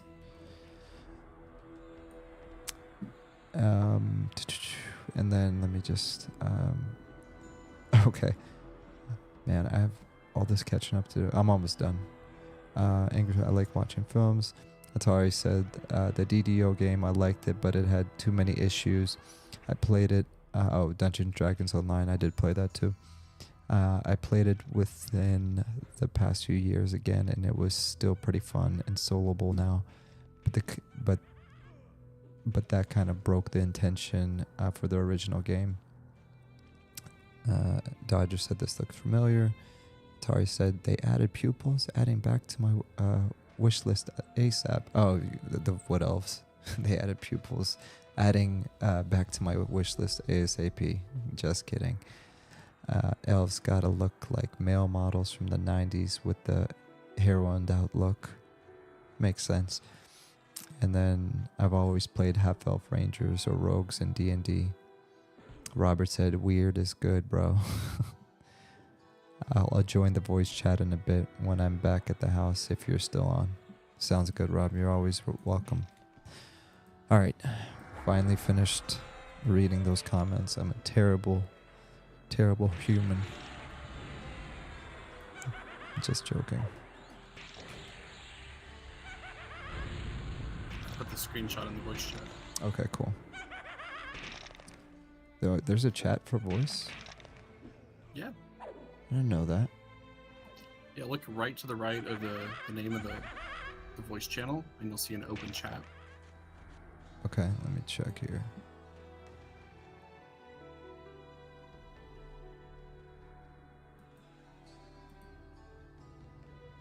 Oh, yeah, look at that. That's nifty.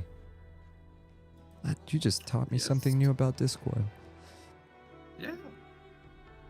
Oh, wow. The aerial shot looks really nice. Yeah, it's this is actually in Shaded Dunes, looking towards Knight's Harbor, obviously. I'm not allowed to share this on this stream live, right? Just this specific screenshot. It's better if I don't, right? I don't care. Yeah. Okay. No, normally I wouldn't do anything without permission, but since you're sharing this doesn't seem anything private, right? No, it's fine. Oops. Make sure there's no other things on my screen. Sorry, I just figured might as well make it interactive for... Alright. I didn't realize you were streaming. My bad. Oh. Is that okay? No, that is fine. Okay. I just thought I was just hanging out, man. We are hanging out. I just you know me, I'm recording all my EQ experiences, so I can't even play EQ without recording. Now I feel bad for dropping in on your stream. No. So let me actually clarify that, and hopefully everyone else can hear me too. I'm not a streamer. Like, I'm never gonna be like Napalm. I'm never gonna be like Nathan or Redbeard Flynn or any of those guys. Like, they're content creators, they're streamers. Me, I'm just a dude that created a very simplified workflow to record my EQ gameplay footage. So instead of just hitting record and then uploading to YouTube, I realized if I do live streams, it simplifies my workflow where I can just hit record and boom. It's like YouTube is like my DVR, and I can store it in the cloud. I don't have to use any of my hard drive storage or anything like that, right? So the whole purpose of this is actually really selfish. It's just so I can document this gameplay for myself for the future. And if somebody doesn't like it, and they can just kick rocks, you know? So it's just, it's literally just for myself, selfishly. It's a weird coincidence that people have subscribed, and it was not intentional. Like, I sent a message today. I'm like, I'm at 300 subs. Like, I don't know what to do. That's already too much. You know what I mean?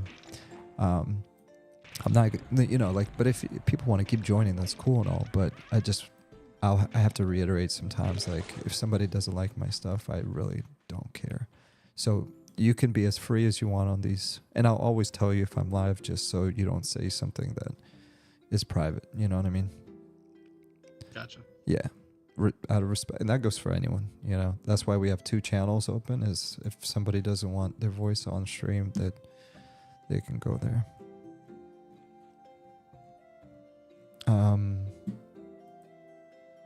I mean, otherwise, think about it. Why would I embarrass myself at 4:44 in the morning? You know, I'm probably gonna even make a note. I did it on one of my other videos. I was like, "Do not watch this." Do not. You know what? It's funny. You know what? We've all been up at 4 a.m. playing some MMO somewhere. So no, I think everybody's cool with it. Yeah. Just not recording it for the world to see. It's like, oh crap. I'm not even gonna read what Atari said. You're sizing it too much. I wouldn't post so much if I knew you were going to read all that. Just entertaining myself, waiting to get off at 8 a.m. Just because you said that, I'm gonna read everything you ever say, Atari. So, do you know, what reason there would be why I can't see nameplates from like 22 days? Yeah. So there's you're talking about the nameplate fix. So there's I forgot what it is, but I think you got to go into the ini file and you got to change something, and then you'll be able to see the nameplates from far away. I'll post it in the Discord once I find it. I just need to remember where it's at.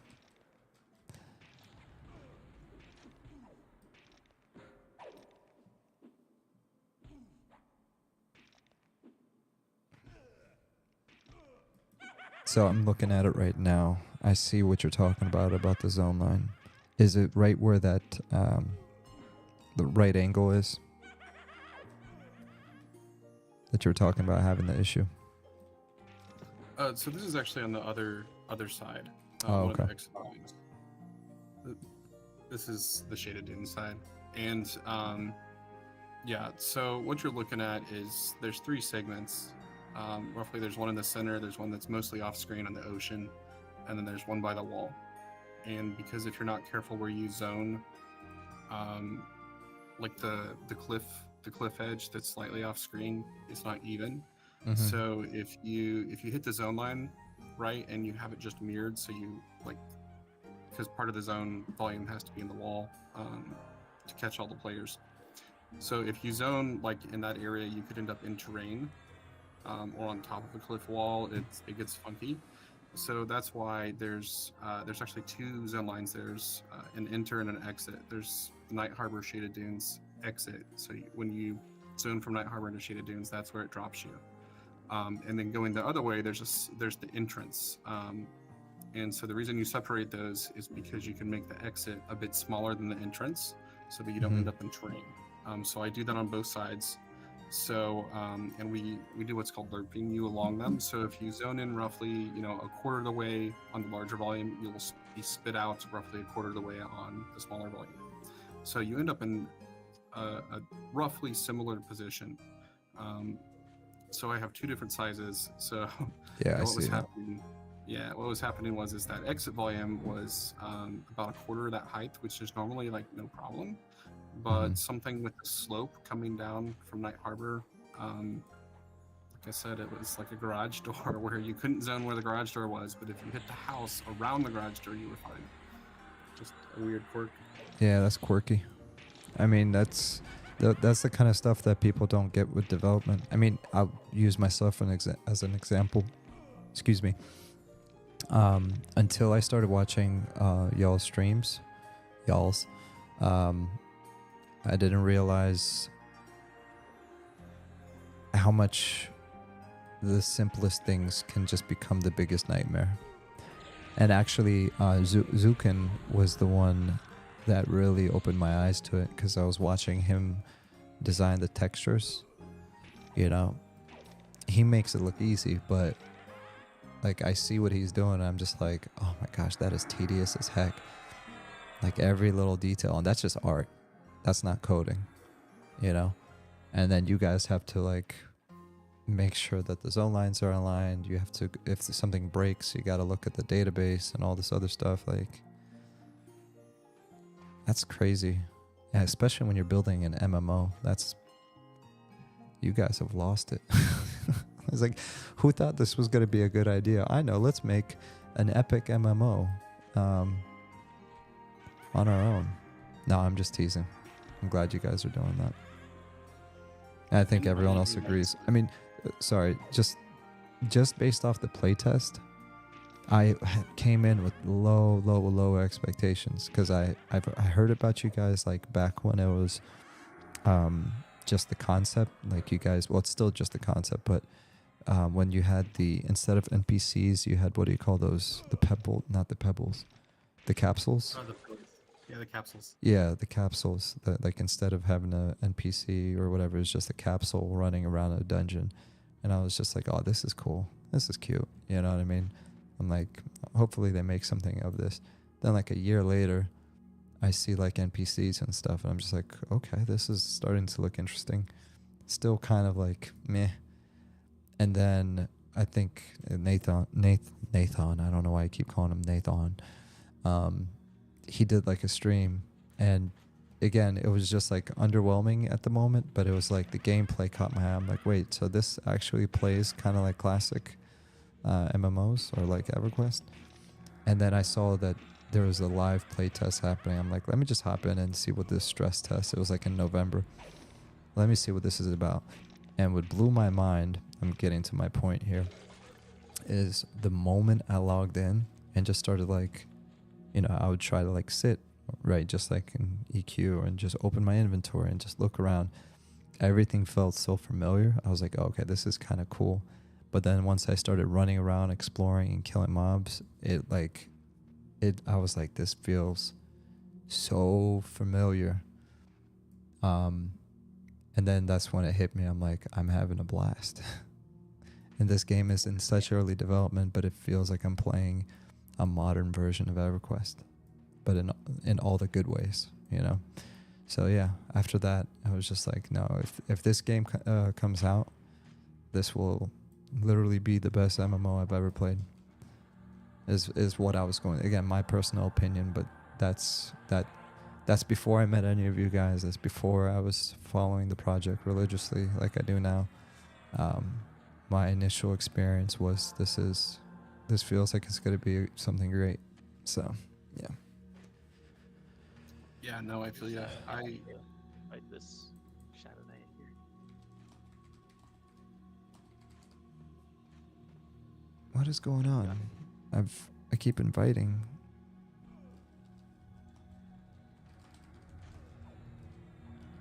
She did say she doesn't have long to play, so maybe she's just not accepting. Yeah, she's not accepting.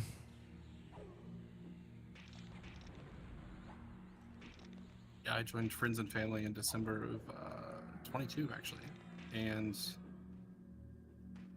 it was like familiar, and then you discovered like all sorts of cool things, and I was like, oh wow, this totally blew me away. So no, I know what you felt, man. Yeah. It just feels right, you know. Yeah, I've played each MMO as they've come out, you know, even if it's to give it like a quick dabble. And each one was special in their own way. Like, oh, this looks like a fun game. But this was like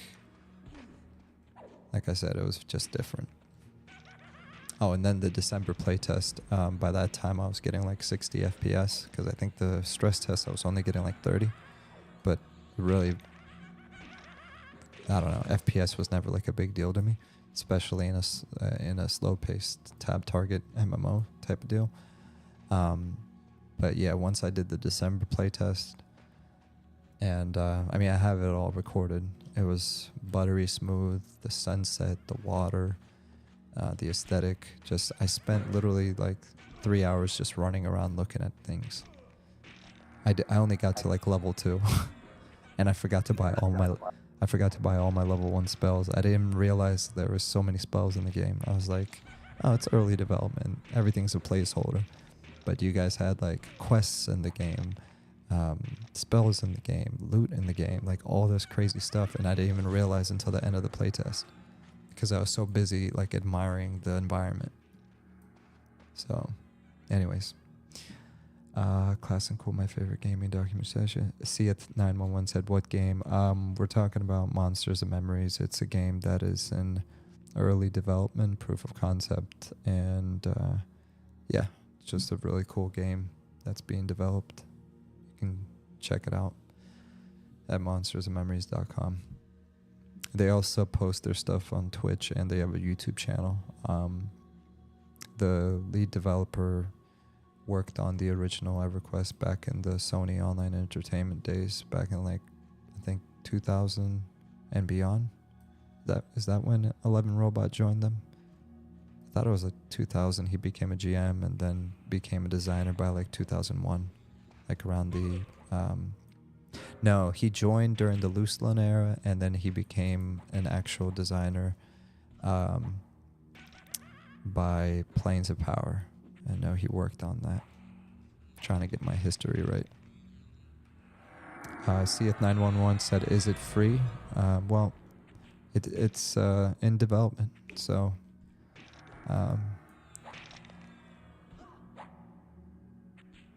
why did everything go black? Oh, there it is.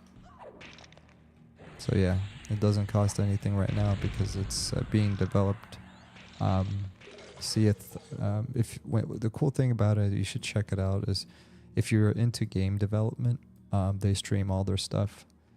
But of course, if you're not into that sort of thing, then, bookmark their website, and once it comes out, check them out. I'm into watching people develop stuff, so it doesn't really bother me to watch stuff in its raw state.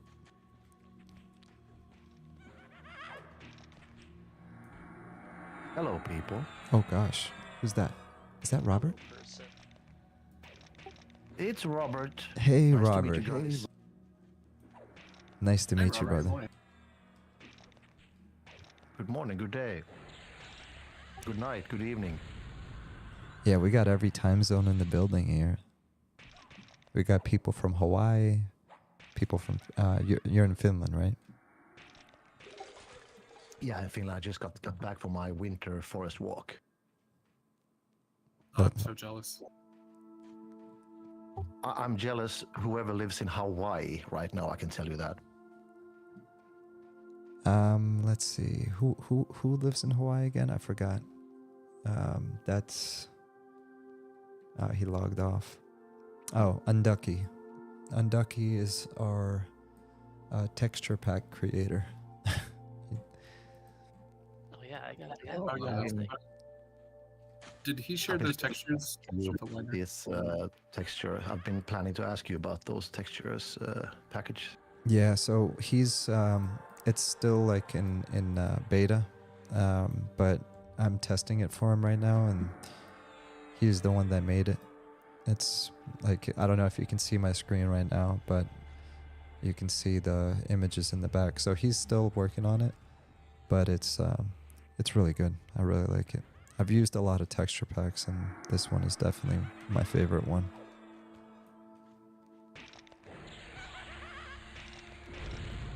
But I'm sure he would love more people to test it, so I can share the files with you guys anytime you want. The more the merrier. Yes, please. Robert. Yeah, I would love to try them out, so if it's okay with him, I would love to try them. I'll send it to you as soon as I get a chance later today. I was gonna ask you, how many feet of snow do you guys have over there around this time of year?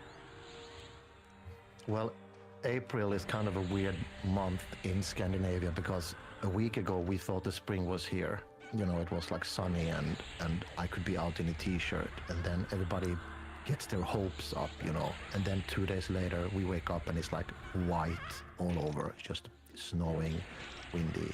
So it's not that deep right now, but it's very bright and very snowy. That's awesome. So that's pretty much what April is for us. It's like hopes up, and then we're back into winter. And then the next day it's sunny and snow melts. So it's kind of a threshold month, you know.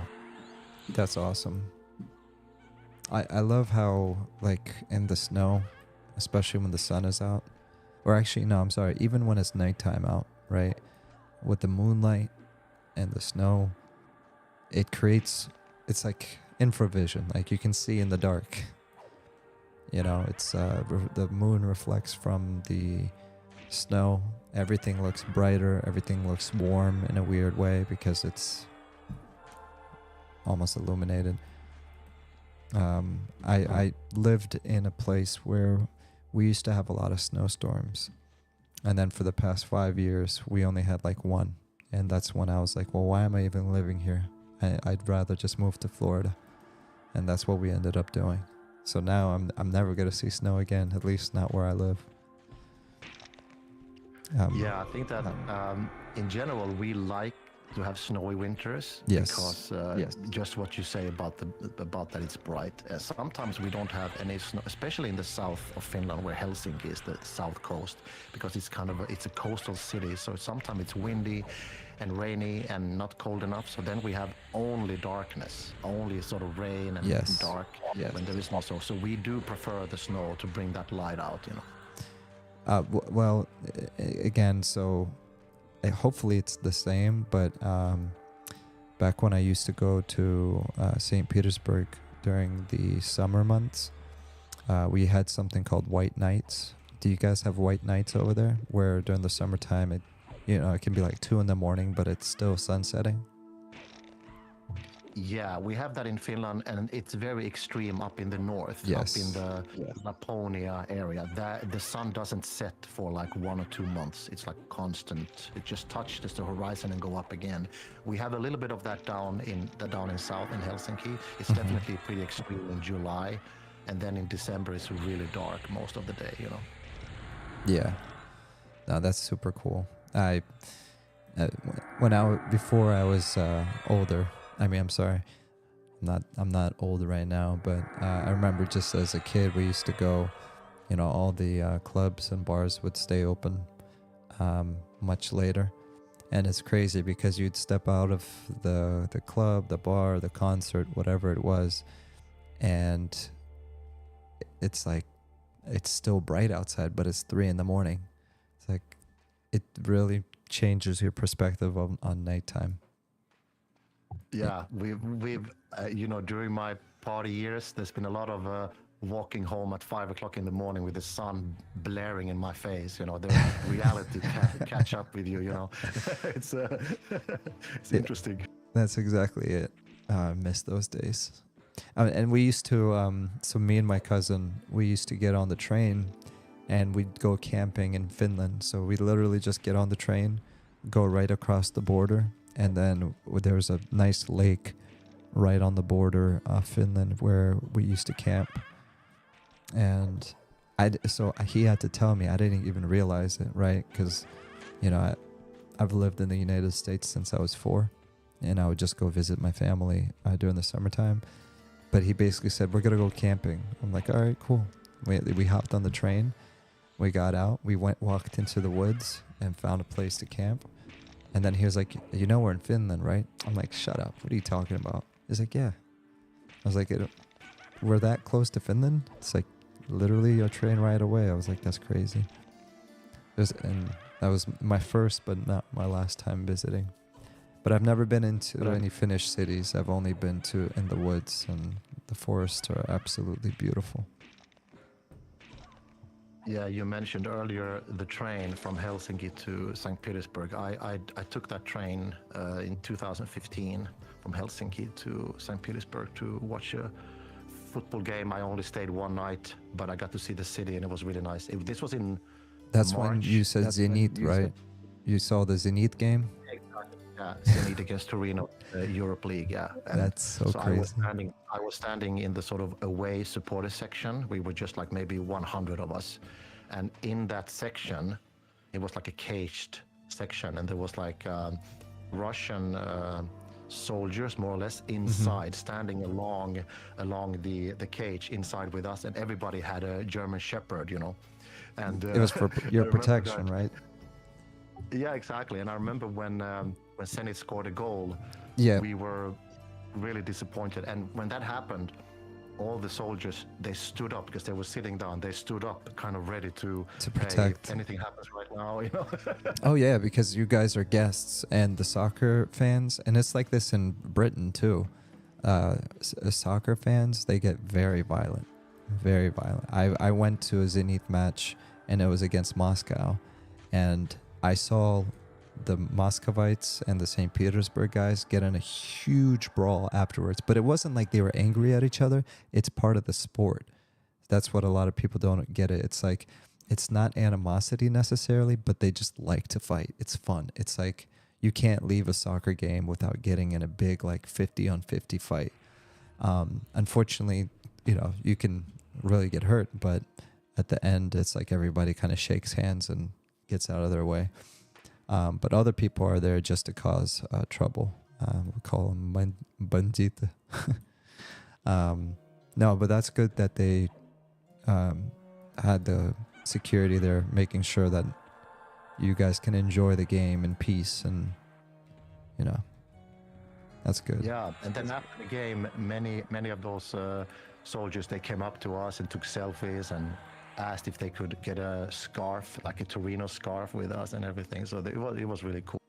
Oh, and it's called Soccer Hooligans. That's, I just saw somebody in the chat mention it. I also made a mistake. So Dodger said Hypto. Hypto is the one that lives in Hawaii, not Unducky. So I got my names confused. And Atari said the Warhammer orcs are based off the soccer hooligans. So Warhammer on, what is it, Warhammer 40K? If you're familiar with that video game. Or it's not, it's kind of like D&D only for in the future or something like that.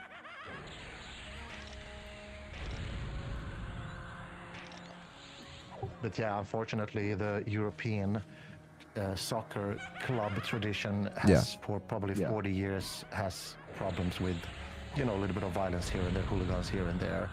It's part of the sport being so extremely popular and brings up so much emotions, but there's definitely issues with that. Yeah. Maybe it was bigger issues back in the 70s and 80s.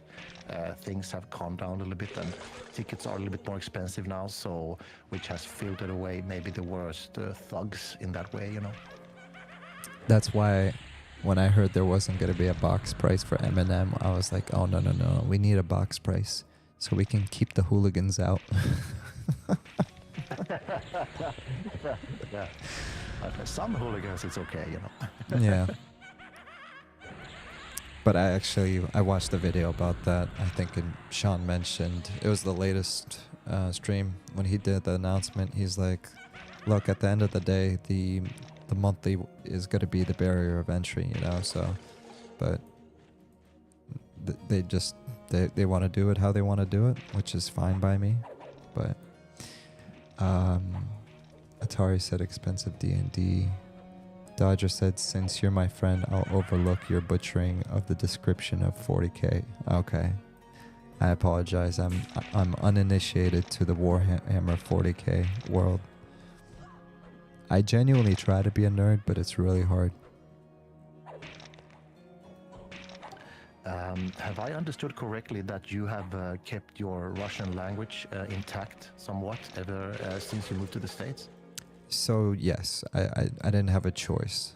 Так что, когда мне было 4, я переехал сюда, но у меня был репетитор, который меня учил всегда. So that just means when I moved here when I was 4, my mom pretty much forced me to have a tutor and only speak Russian in the house. Just to make sure I don't lose the culture, the language, the traditions. You know, because the Russian culture is big on preserving tradition, and she wanted to make sure that her son had all that intact. But then again, in the same sentence, she would also make sure that I had an English tutor so that I wouldn't have a Russian accent when I spoke English. So she took care of both worlds. And then she tried to make me learn a third language, and I was like, I'm not doing this.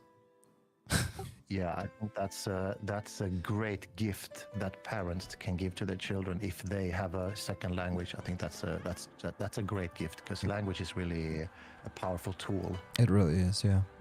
And yeah, it's funny because it's one of those things when you don't realize how thankful you are until later of all the things that our parents do or did. They definitely they pushed me in the right direction for sure. Now I'm trying to do the same thing for my kids, but it's not working as well. My kids, it's more difficult with generations. Yeah. I mean, so like my wife is of Latin descent. So she, so basically the kids, they understand Spanish and they understand Russian, but they don't speak it. Or at least they're too shy to speak it. I know they understand it. They just struggle speaking it out.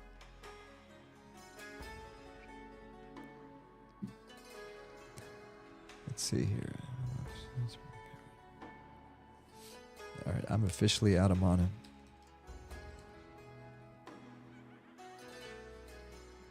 All this fun conversations we're having, and I completely forgot how much XP I'm getting. I'm almost at 80%. Look at that. Time to click your stone. What's that, Skull Cat? It's a good time to click your stone. Oh, you're right. The Mana Stone. To be honest, I've never had a Mana Stone before, so this is my first time using it. Isn't it called something else in the regular game instead of monostone? I've actually never had it either. So monostone is not, it's a copycat of a different item. First, you know which one this is, right? Oh, Manison? Yeah, Manastone. What is the real name of it? It's Manistone. Oh, really? Oh, Yeah. I thought on Project Quarm it was a, this is just like a copycat of... Oh, yeah, the Quarm does have copycat items. I just don't know what they are on Quarm. Okay, okay. Yeah, like when they took Rubicide out, they replaced it with like a pink armor, for example. Exactly, exactly. Can we invite the ranger? Yes, yes, invite. Invited. I'm such a terrible leader. They're like, can somebody please invite this person? And I'm just ignoring everyone. Yeah, so basically the monostone, from what I understand, is a copycat of the same exact item. That's a different name that got removed from EverQuest at a certain time. And my friend Monk Beans, you know him as John, he let me borrow this. He's like, here, just take this. Give it back to me later. He actually... gave me these bracers yesterday too. I am very grateful for my friends. The only problem is every time I hang out with my friends, they try to give me something. I'm just like, stop spoiling me, or I'm not gonna come hang out. Oh, did you see that eyeball flying around? I don't know if you can still see the stream, Robert, or first. Either, well, I don't think you're I can watching see the it. stream, yeah, but I didn't see the eye. So it was an eyeball flying around, and I think it's one of the spells from either a magician or an enchanter, where you can basically cast an eyeball and then you can see through the eyeball. Yeah, it's like Eye of Zoom or whatever it's called, Eye of Zom, something like that. Yes, yes. That's just a very cool novelty. And I hope that Eminem has that, something along those lines, because what a cool spell, right? I don't think I've ever seen a spell like that in any other MMO. Yeah, and monks use that as a clicky in raiding when they are, tagging mobs and stuff like that. That's so. Oh wow, good point. Yeah, I keep forgetting. Robert, you're a huge EQ fan, and you actually have like a bunch of alts. You have like several characters over level 50, right? Yeah, so I have like, I think 5 or 6 level 60, and then I have around 5 that are plus 50 in Peanut and Blue. That's incredible. And Zukin plays on blue as well, right? I think he used to have a chanter called Zukan something, and if I recall correctly, I asked him a few years ago, he has given that account to somebody else. So when I thought I was raiding with Zukan, it was actually one of his friends that was playing his chanter. I am not sure about Zukan's activity on blue right now. Okay, gotcha. I think I still have a character on blue. I just don't remember what level he is. Maybe like, I don't know. If he's like level 20 or 30, maybe you can power level me someday. Yeah, of course. I haven't played on blue in a while, and I actually have a level 57 Druid on green that I love to go back and visit him. I still need. So here's the funny story. Are you ready for this? It's a fast story. Go for it. In all my 25 years of EverQuest, I've never, ever gotten any character, any tune to level 60. So one of the goals of this documentation, I'm calling this a documentary, not like whatever you want to call what we're watching right now is a documentary. I'm basically documenting my very first character to level 60. So So, thinking how difficult it has been for you to reach 60 before, are you gonna ding 60 on your 60th birthday, maybe? Yes, that's probably what's gonna happen. That's exactly it. Because of how long I don't want to say I don't rush through the content, because maybe that's just a cop out. But I don't know. I'm like, for me, the end game is what we're doing right now. Like, I'm level 15. I've made it to end game. You know, I'm having a blast. I'm hanging out. I'm in no rush. The only time I start rushing is when all my friends, like, for example, Dodger, who's in the chat, he was like my level like a week ago, and now he's level 30. I'm like, dude, what the heck? What happened? We were grouping just the other week, and now you're level 30. He's like, yeah, man, this is normal. Oh, man. I completely agree with that, because I think that the journey is the game. Leveling up is the game for sure. Yeah. And after reaching 60, there is like a completely different game that you have the option to raid and stuff like that. I've never really been a raider in that way. I've done some raiding the last years on Blue, but you know, rolling a new character, it's almost like a completely new game starts, right? A new class to learn and new mechanics to learn, and you know, maybe new camps to check out. That's the game for me, you know. Yeah, and the best part is there's no wrong way to do it. You know, there's no wrong way to do it in the sense that some people. That's the pet. Oh, that's the pet. Why is he attacking me then if he's your pet? The other two. Okay, I apologize. No, and that's the cool thing about EverQuest, is that you can be somebody like me that takes it nice and easy, and is like super slow, and you can rush through the content and just become a raider, and either person is completely fine, you know. Because there's some games where it's like literally, if you don't rush through the content, then you really don't reach the real game until level 60. And EverQuest is not like that. Yeah, and I think that what is cool with EverQuest is that there is room for completely different strategies and attitude towards the game. You have people who just want to solo, they are not social at all, and then there are other people who could not even consider doing anything solo. They need to be in a group environment, and they don't even understand why somebody would play an MMO going solo. But I think there's room for both. I think that's a good thing about a server, you know. Yeah, no, and out of all the MMOs I've tried, I've always felt the group play. There's something about the tab targeting, slow, you know, strategic in some ways. Group play in EverQuest has always been fun. And when I say EverQuest, I mean classic EverQuest. I've seen the modern live servers, and you know, I'm sure it's a great game. It's just never been for me. It's too many skills and too many things to keep track of. But I'm sure it's a good game. I've tried it a few times on the live servers, but it just wasn't for me.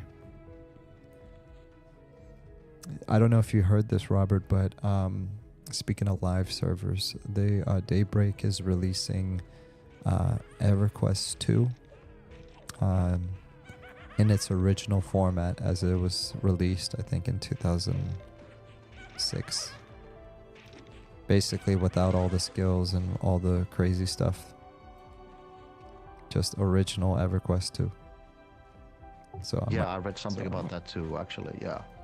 I actually did play EverQuest 2 back in 2008 or 9 or something like that. I played EverQuest live until and I quit before Lootlink came out, so I had like 2 years of classic live between 99 and 2001. Then I didn't play really anything. Then EverQuest 2 and Vanguard I played a bit around 2008, 9, 10, something like that. Then after 2011, not much, and then I joined P99 Blue in 2016. Nice. Yeah, that's around the same time when I really started getting... So I've been playing emulators since like the early 2000s, before they were even really, back then it was called ECUE emulator, and then I think it became ECUE-MU. Maybe I'm getting those confused, but long story short, when I really started getting into it was around 2016.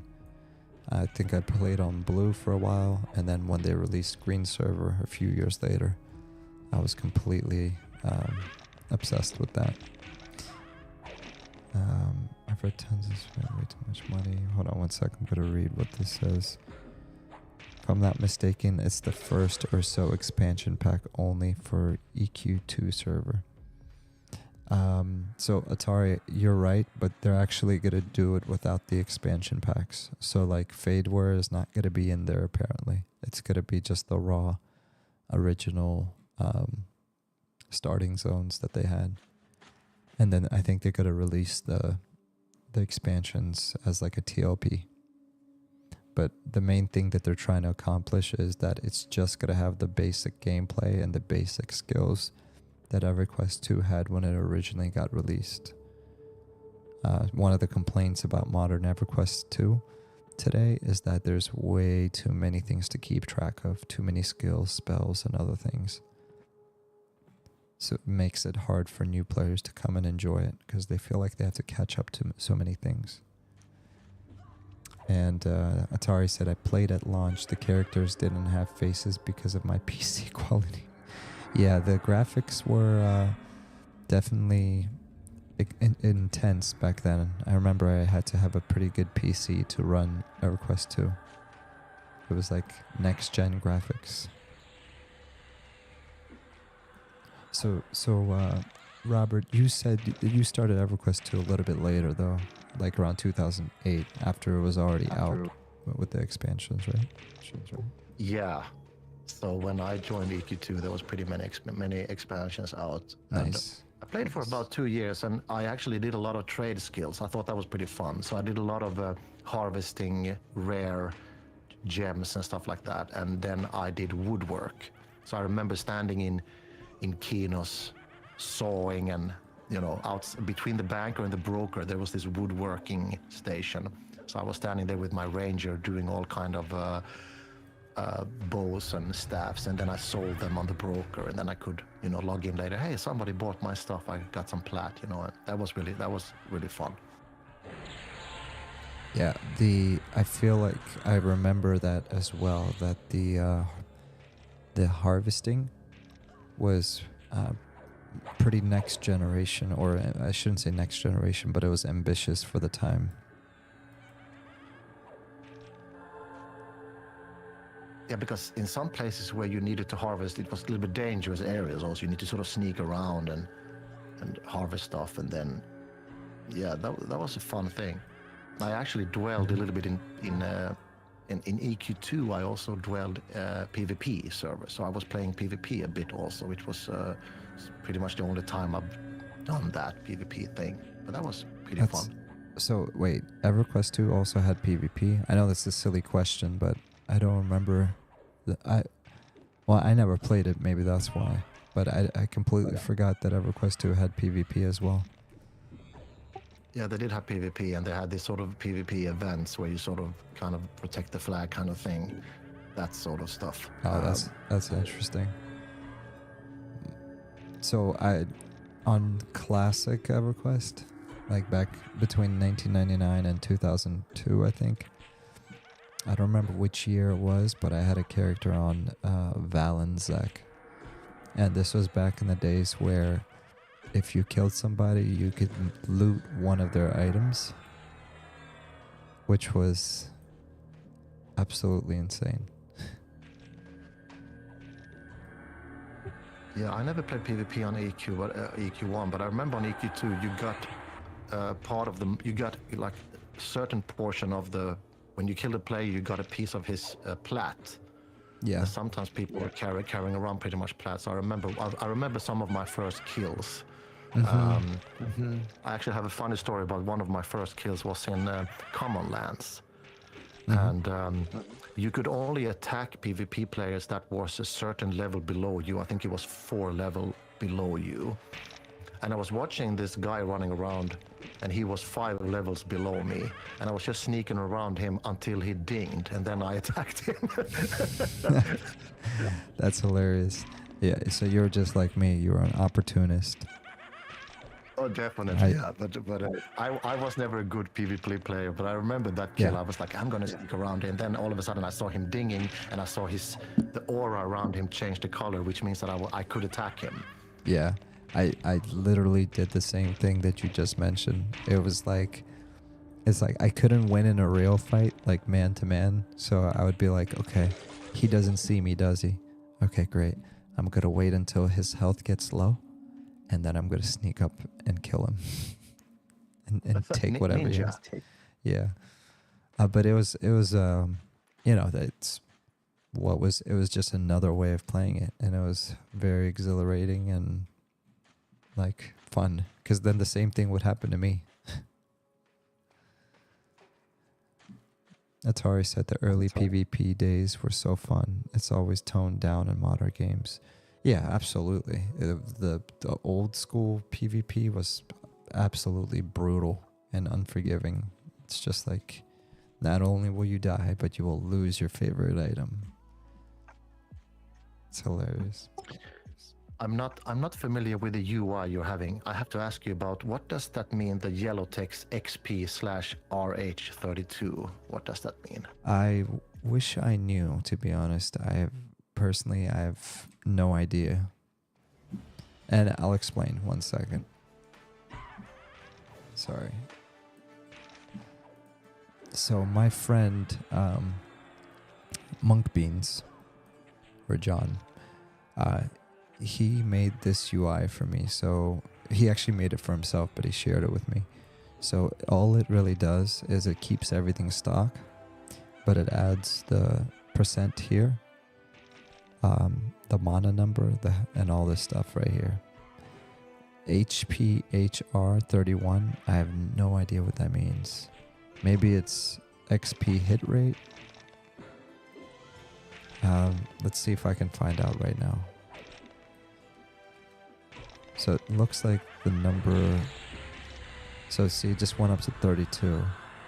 So I'm not sure what it does. So I apologize, that was a terrible answer. No problem. I also like to see raw numbers. The UI that I use in P99 is Duxa UI, and that has all these raw numbers percentage. I love that UI. So that's one thing that... XP per hour? XP per hour? Oh, yeah, that makes sense. Yeah, that makes sense, yeah. So there's Duxa UI right here. The one I'm using right now is default Willie Gettin, which is his name. Well, his name. So it's exactly like the default. The only thing it adds is the numbers.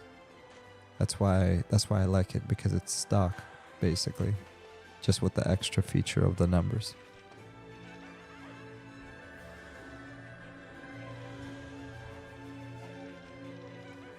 Yeah, XP per hour makes sense.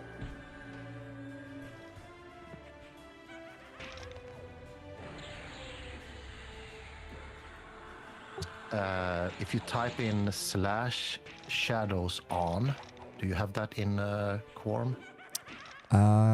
Good question. I don't know, but let's see what happens. No. So I think Quarm is running on a different a database. So it's called TAKP, TAKP, and Project 1999 runs on a different client. I think it runs on the Titanium client, and the Titanium client has the /shadows, but this does not. Gotcha. I do kind of miss those shadows, but I still have, like I said, I still have my Project 1999 green server. So it's good stuff. Yeah, the annoying thing is that you have to actually type it manually in game every time you launch the game. You cannot add it to your client text document or anything like that. So I have to remind myself to do that every time I log in. Oh, I didn't know that. Yeah, I had no idea. I don't remember it like that. I thought that I had it on all the time, but maybe I'm just remembering it wrong.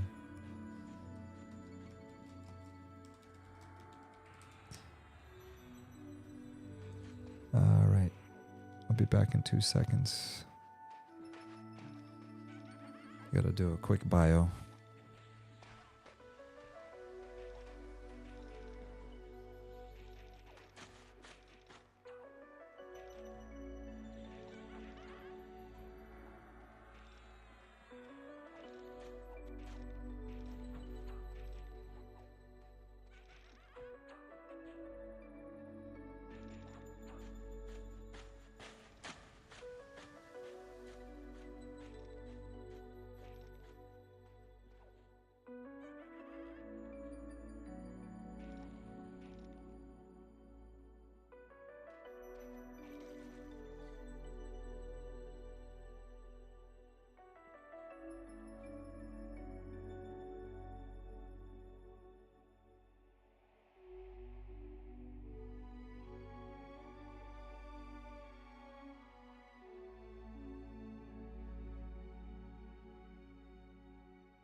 Right. Sorry about that.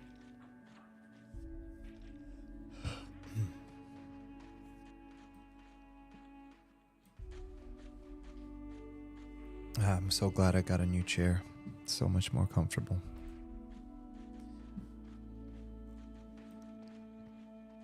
Welcome back. Thank you, thank you. What'd I miss? I gained a level while you were gone. No way. You're kidding me.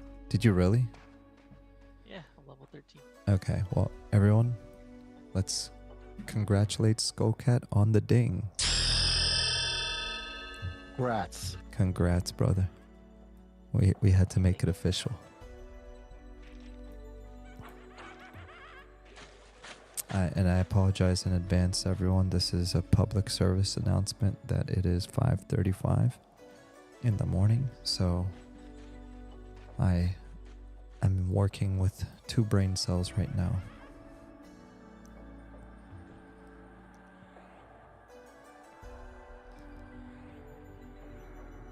Congratulations, Skullcat. You are officially level 9. A worthy champion. 9.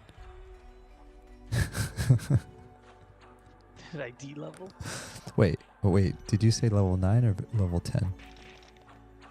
I'm level 13. Correction. He is level 13. Mighty Skullcat, aka Olvida. Is that better?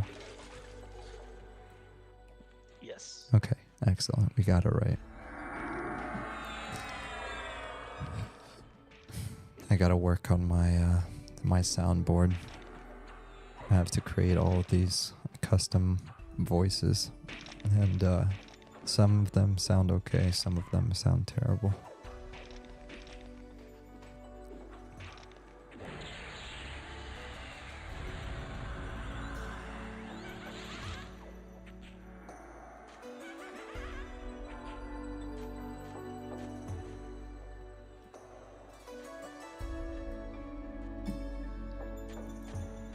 Oh, I'm at 92%.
Alright, sorry, let me say that again.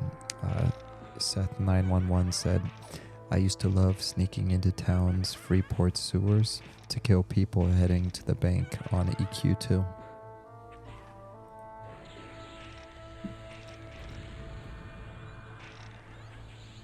I feel you on that, brother.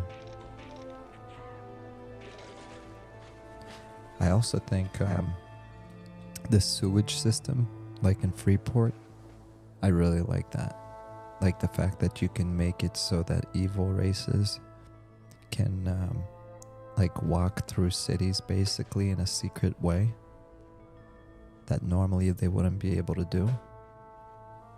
I think that's super cool and super unique. So we'll see if we see that again in some other game or not. It's a cool feature though.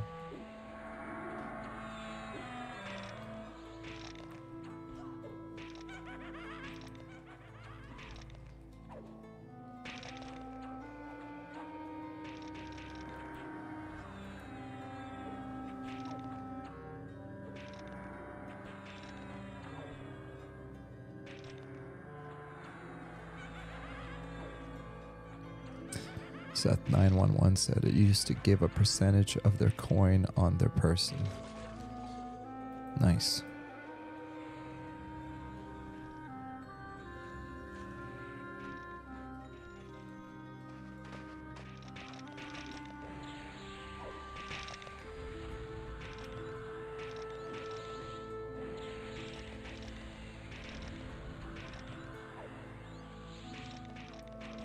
Just heard a loud roaring sound of snow falling off our roof.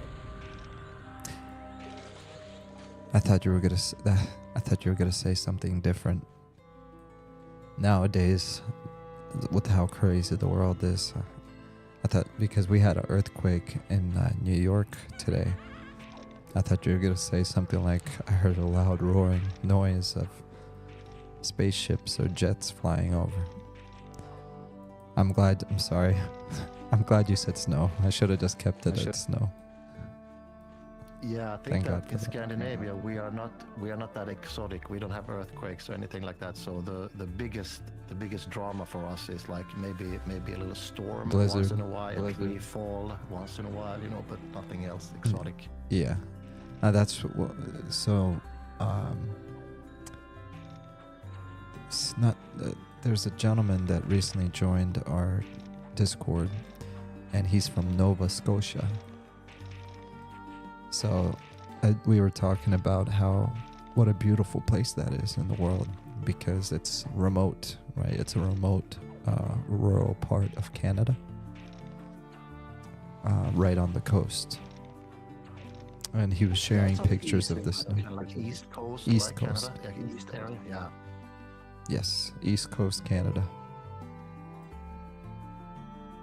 It looks absolutely beautiful. He was sharing pictures on the Discord today, and it was, everything from snow to forests, and then he has the ocean right there. So really, really cool.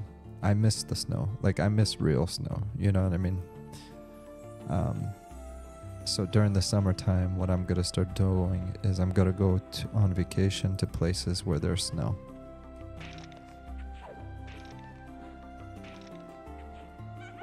The only reason I know Nova Scotia is in 1998 there was a Swiss Air plane that crashed outside Nova Scotia. That's the only reason I know that place. Oh wow! And you said 1998? 1998, yeah. Yeah. We said. Gosh, I miss the 90s. Every time I hear the words like 99, 98, 96, I immediately start to remember the music, the people, everything. What a good time to be alive. I feel like life was just a lot more simple back then. The economy That was long before we started to worry about getting old.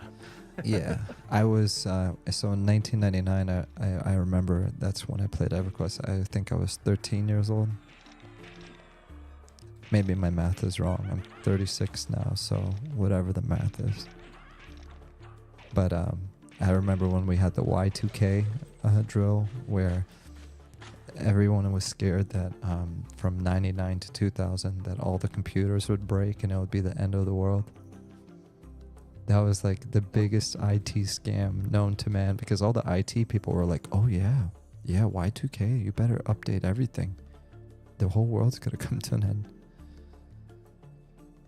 It's crazy. And then nothing happened. And then nothing. Absolutely nothing.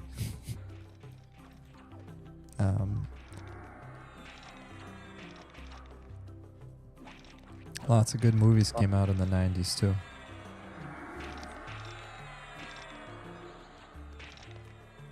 Independence Day, Jurassic Park.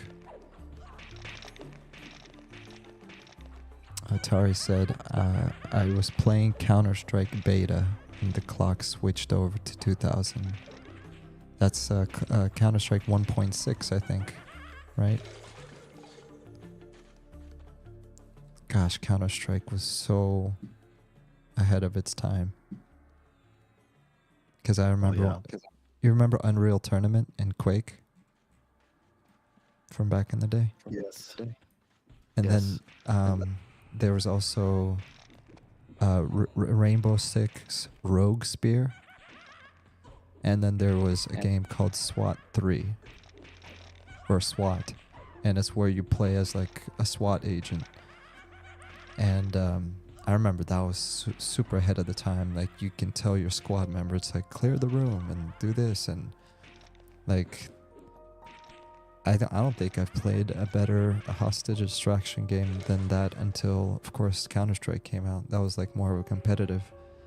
But we had some really good games in the 90s and early 2000s. Oh, Yeah. I play through Half-Life like once a year just to get that nostalgic trip. I play through Half-Life, then Half-Life 2. It's good nostalgia for sure. Yeah, absolutely. Atari actually said in the chat, I said, oh yeah, SWAT 3 was awesome. I remember the first mission being creepy as hell. Yeah, because in SWAT 3 you played as a, SWAT police officer, and there was like family members being kidnapped, like crazy stuff, you know what I mean? And you'd have to breach and enter. Unreal Tournament was great too, yes. It was a really good competitive game. But man, we had so many other good things out there. I mean, even if you go like way before that, we had the DOS games, the MS-DOS games, like Commander Keen, Prince of Persia. My favorite was the Quest for Glory series. And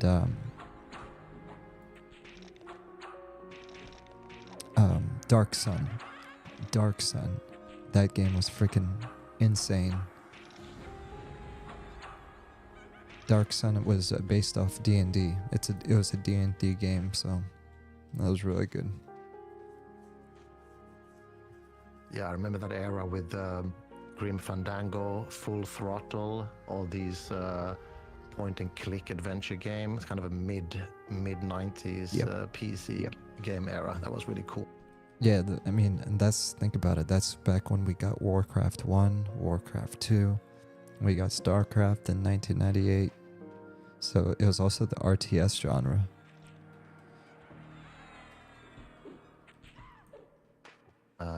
I'm gonna need to head out. Okay, thank brother. you so much for the stream. I'm gonna watch the rest of this later on the VOD when I come back. Thank you, everybody. Thank you, Robert. Have a great rest of your day. See you later. You too. Pleasure Thanks, guys. meeting you finally. Cheers. Cheers. Atari said, I've heard Dark Sun. It was like pre-Baldur's Gate style game. Yeah, exactly. And I remember playing Baldur's Gate 1, 2, and then Neverwinter Nights. All those were amazing.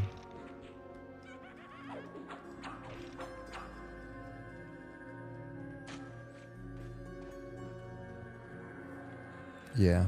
Atari said, I remember people bringing Warcraft instruction manuals to school to draw out of it. Heck yeah, dude. I used to do that. Oh, I just leveled up. It didn't make a sound. Level 16. Let's go.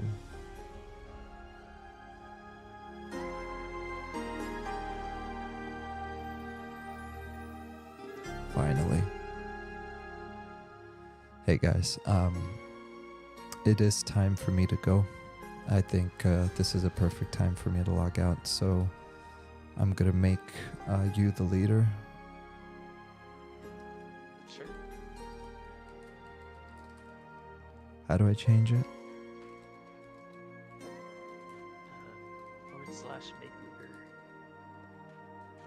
And then my name. Make leader.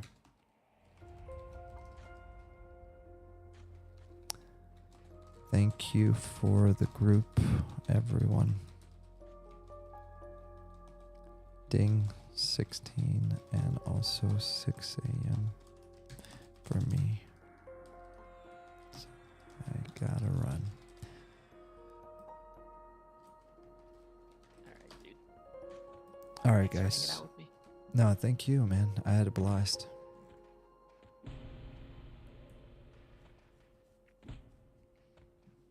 I'm gonna slowly make my way out of here.